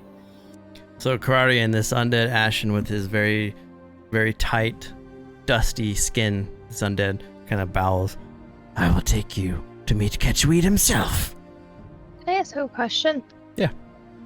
Compared to Sylvia, how similar are their skin and their skin tone? So, Kararian, the Ashen one in front of Sylvia, they look very similar in skin tone, but Kararian looks much more dusted, much more decayed, much more dissolved. Okay. So he looks like he's been in Ashen for a very long time. Okay. Every time he speaks, dust and like smoke come out of his mouth. He's like, he almost coughs when he speaks. As he steps forward to lead you down this very thorny, briar-filled hall. Takes you up around the corridor. To explore his lab first. His lab is filled with those dissected and decaying vampire bats. Those same dissected moss. Dozens of beakers filled with blood. Looks like they've been drained from the moss and the bats. And you can see these like tubes that lead into briar children. So those same briar children, those same thorny, small, 3-foot children that jumped on Silas's back when you guys were in that fight earlier are dead. Needles are pricking them, kind of holding them in place, and it looks like the blood is being sent into their bodies. Like he's trying to empower them up in some way. Okay. Eek knows she won't be able to understand this that quickly. So she's going to make a mental note to come back here later, and she's going to try to catch up with the group. Okay. Before we go in, I'd ask Carrion if, since he's experimenting with blood on these things, if he knows a way to change Ashen back to Sanguis. So as you guys are As we're walking through. like walking through the briar, he's pushing these briar and these thorns to the side. Yes, that is what we are discovering. We want to bring life from death. Recover those Sanguis, those vampire kind that would take life from us. Starve us. We will become one again. The King Harlock, the vampire lord, will not rule this place for long. It is good to see others like my kind wishing to find a better life for themselves. Good to know. And I'll just keep following the rest of the party. So he walks up to another door. This door is covered in thorny vines that encompass the front. And you see him wave his hand. And when he waves his hand, almost like Silas using his scythe to cut through the vines just kind of spread apart. The briar spreads apart. It opens to a chamber. So a couple things stick out in this chamber. One is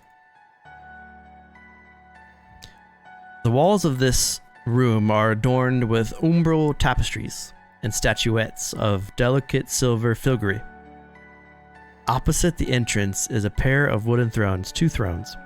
The left is occupied by a young woman in a scarlet robe. Briars seem to grow around her, almost enveloping her, pinning her back into her chair. Upon closer inspection as you look at her, an elegant stake, similar to the ones you saw from the vampire spawn stuck into the ceiling, this one looks much more extravagant, is stuck into her chest.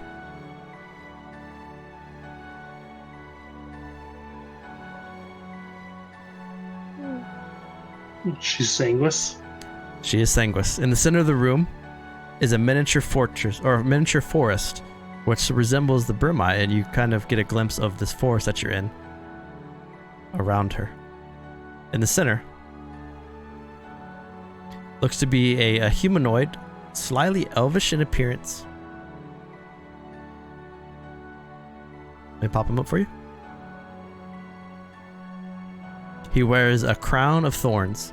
He wears a green robe that looks to be made from vines and thorns and briar, just like interwoven in between each other, like a like sewn together. And he's looking down at this forest, this miniature forest in front of him, like he's almost plotting his next move, like his next advancement, like an army stepping across. The woman behind him struggles and moves with the stake in her chest in pain. And as the doors open, Kararian, this ashen ghoul, steps forward and motions you in and walks in. I'm gonna Sylvia go first.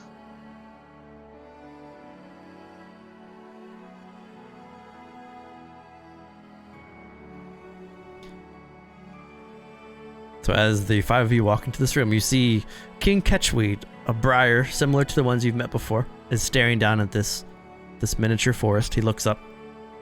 As the 5 of you walk in, Ikanik sitting on Yuska's shoulders, the rest of you, Actually.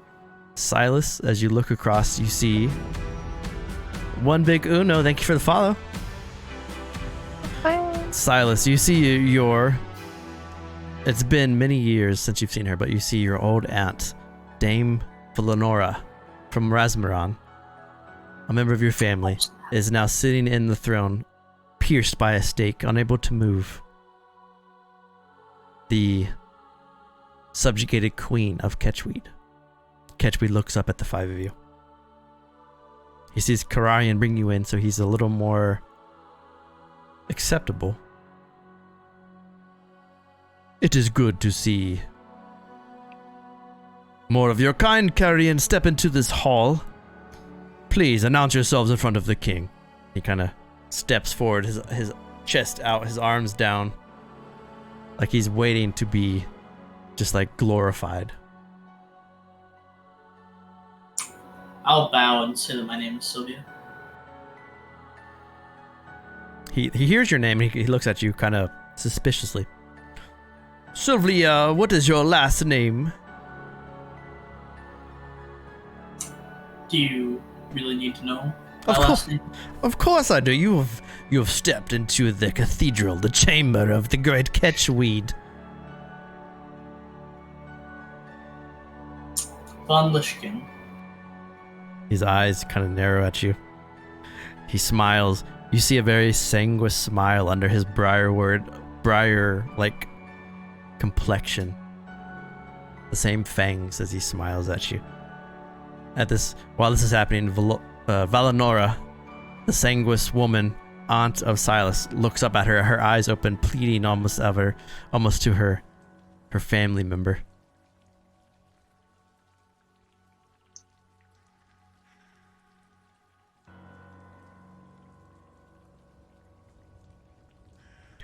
Ketchweed steps forward. I assume you have come here to bring glory to Ketchweed. Why have you brought them to us, Karian? Karian turns and he kind of gives a slight bow.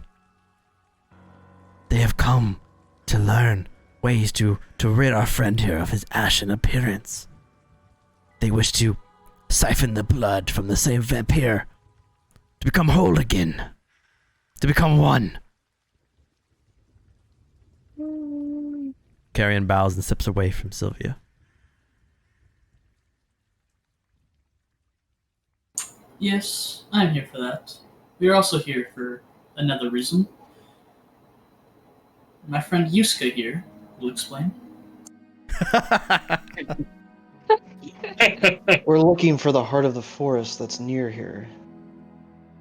Would you happen to know anything about it? You seek the Eastern Heart. The same heart that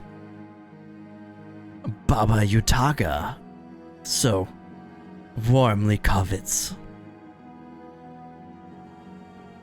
Baba who what?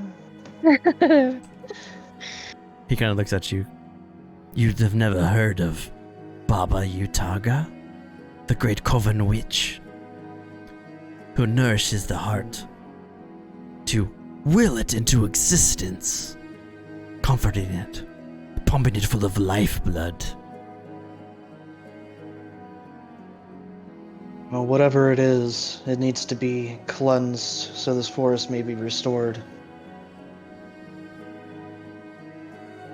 You seek to remove it from the grasps of the Coven.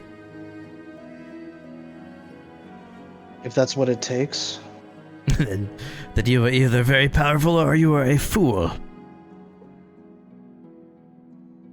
If you are powerful, then you are welcome. If you are a fool, you will bleed for my children. At that, I'd go, how did she get here? He looks at you, kind of cross. And he turns and he looks at Valinora as she sits with the stake in her heart on the chair. He looks at you and he smiles. He shrugs. Doesn't matter.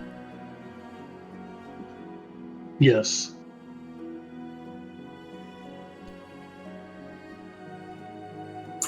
Would I know that that's his aunt? Make history check with advantage.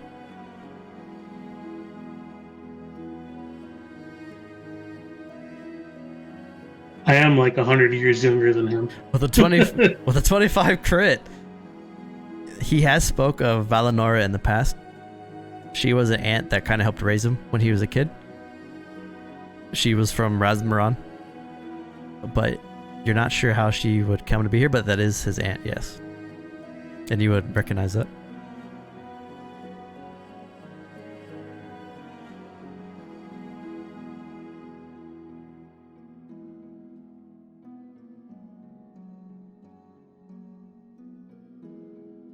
Everyone must pay a price or feel the wrath of the Bright Army and catch weed, says Kararian from behind you. Oh, why?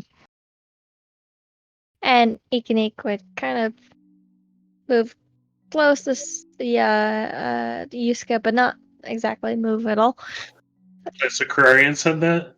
Yeah, Kararian. The same ashen one that led you in I'd here. kind of snap at him and be like, I was not talking to you. Upon that, Ketchweed kind of gives a chuckle. Just like a Nevermore night.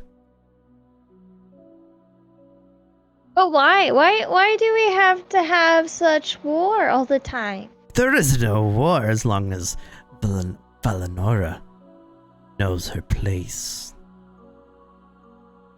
Again, I ask, how did she get here? A gift. From who? Your leader's grandfather.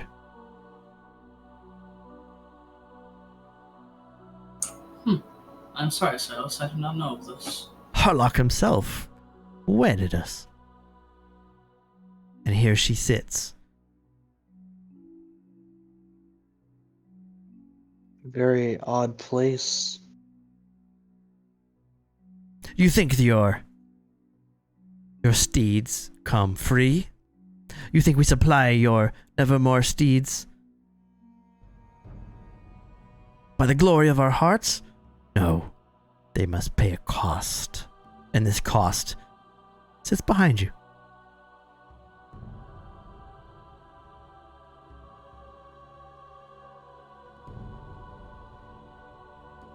Braylet helped us garner this. And if you would dare break our agreement, the wrath of not only the catchweed, but the Lishkins themselves will fall upon you. Strike me down. See what happens. The wrath of the Von Lishkins already upon us. So, I mean, the wrath of you, not so bad comparatively. Let's not make more enemies than we need to, Sylvia.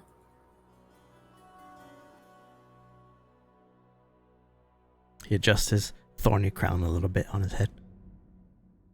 He walks over and he sits next to your aunt in the chair. And she's like, she's pinned. She can barely move. She kind of just turns a little bit.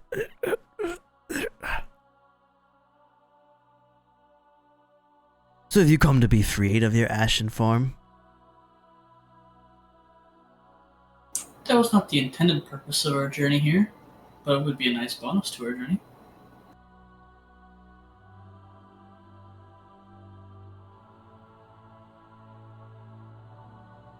Then perhaps you can assist me in removing Baba Yutaga from my domain. I think it's a good spot to end it for tonight's game. As the ghosty ones are sitting in the chamber speaking to Ketchweed, learning about this new coven who controls the Eastern Heart, as Silas's aunt struggles and dies next to him in the chamber, subjected by the stake in her heart. So much I want to pull out the crossbow and shoot him. Can't do that yet. I gotta become a Sanguis again. Which is possible. I just don't know if he's going to give up his wife, his name, to let you have. Nah, we'll kill him after I get Sanguis. Ever make a deal that isn't immediately broken by us murdering them afterwards? This is Sylvia we're talking about. It took like a month to kill Zilri. Something to think Yeah, about. exactly. So if you made it this far, thanks for watching. We stream every Monday, Thursday, Saturday. The Rise of Harlock game is every Monday night at 7 p.m. Eastern. If you want to see where the ghosty ones go from here, if you want to catch up on games, every game is uploaded onto YouTube. This game will be uploaded on YouTube in a couple days. Thanks for watching. If you enjoyed it, hit that follow button. If you want to download more D&D supplements like the Path of Dragoon Barbarian, which is free, you can do so now in the info below. And we will see you on Thursday at 8 o'clock Eastern. It's the next stream. Thanks for hanging out. All right. We'll see you next time. Bye. See you. So I need to raid somebody. Oh, I do. Let's find somebody to raid before I get off here. you did raid someone. I need to return the favor from Indigo there. That was pretty awesome. Indigo's a nice raid there. Jumped us up to 30, I think like 35 views for a bit there. Nice. Yeah, that was awesome. So I went a little longer than usual. Oh, I figured as soon. I was like, oh no, the raid happened. I'm like, right, yeah. Well, anyway, I'm gonna stick around for the raid. I think we should all, if we can, stick around for the raid as well. At least like 5 minutes. You know. Yeah, I'm going to as well, but I will be right back. I'm just gonna grab a drink. You just looking on D&D?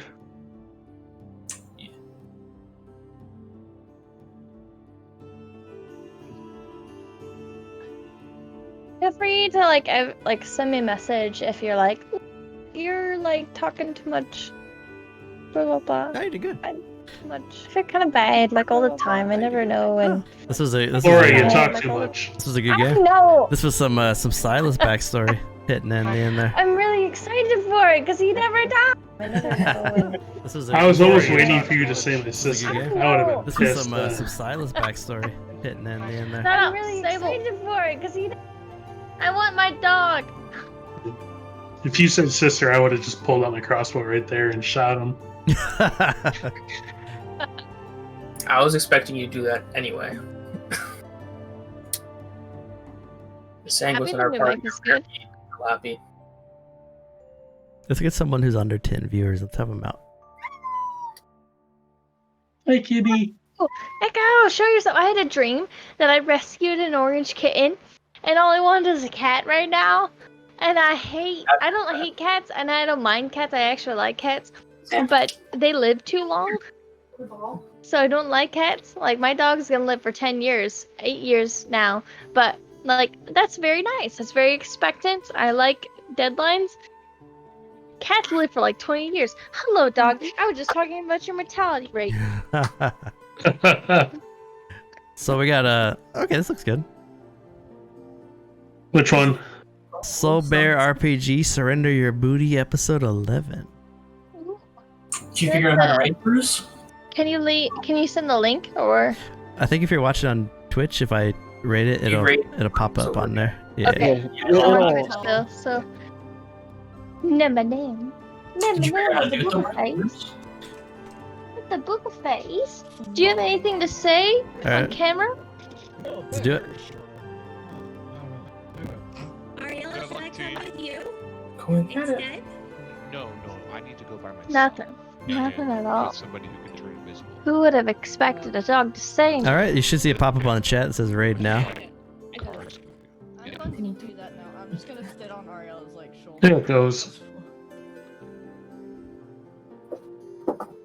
He's a pirate captain.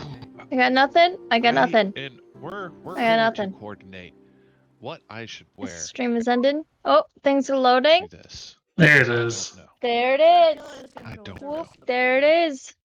Alright, well, while you are figuring out what you're going to wear, we will follow Merchant, Amara, Steven, and Fook. Just threw it at him. As you all head Just Lord. throw to, shit at him, guys. It's No, he has this little ball that Surrender he your actually booty. with a child. one He of just the runs major through with it. estates in Salt But he Marsh. loses it like immediately. So But he gets even so, doubles. it's still it's not gaudy. Okay. It's Who not loses like what? Sam. He has a little ball. He loves chasing it. Then he loses it because he chases it too fast and he can't keep Does up he with it. still suck your thumb? I don't know why Yes. I was No. Yeah! But, Kaylee! it's Hello, You get about- Kaylee! most housing. You can get about that much of my finger in his mouth. It's That really is high risk, sexual. though. Yeah. There's some Sometimes it's too outside, intimate and I gotta stop him.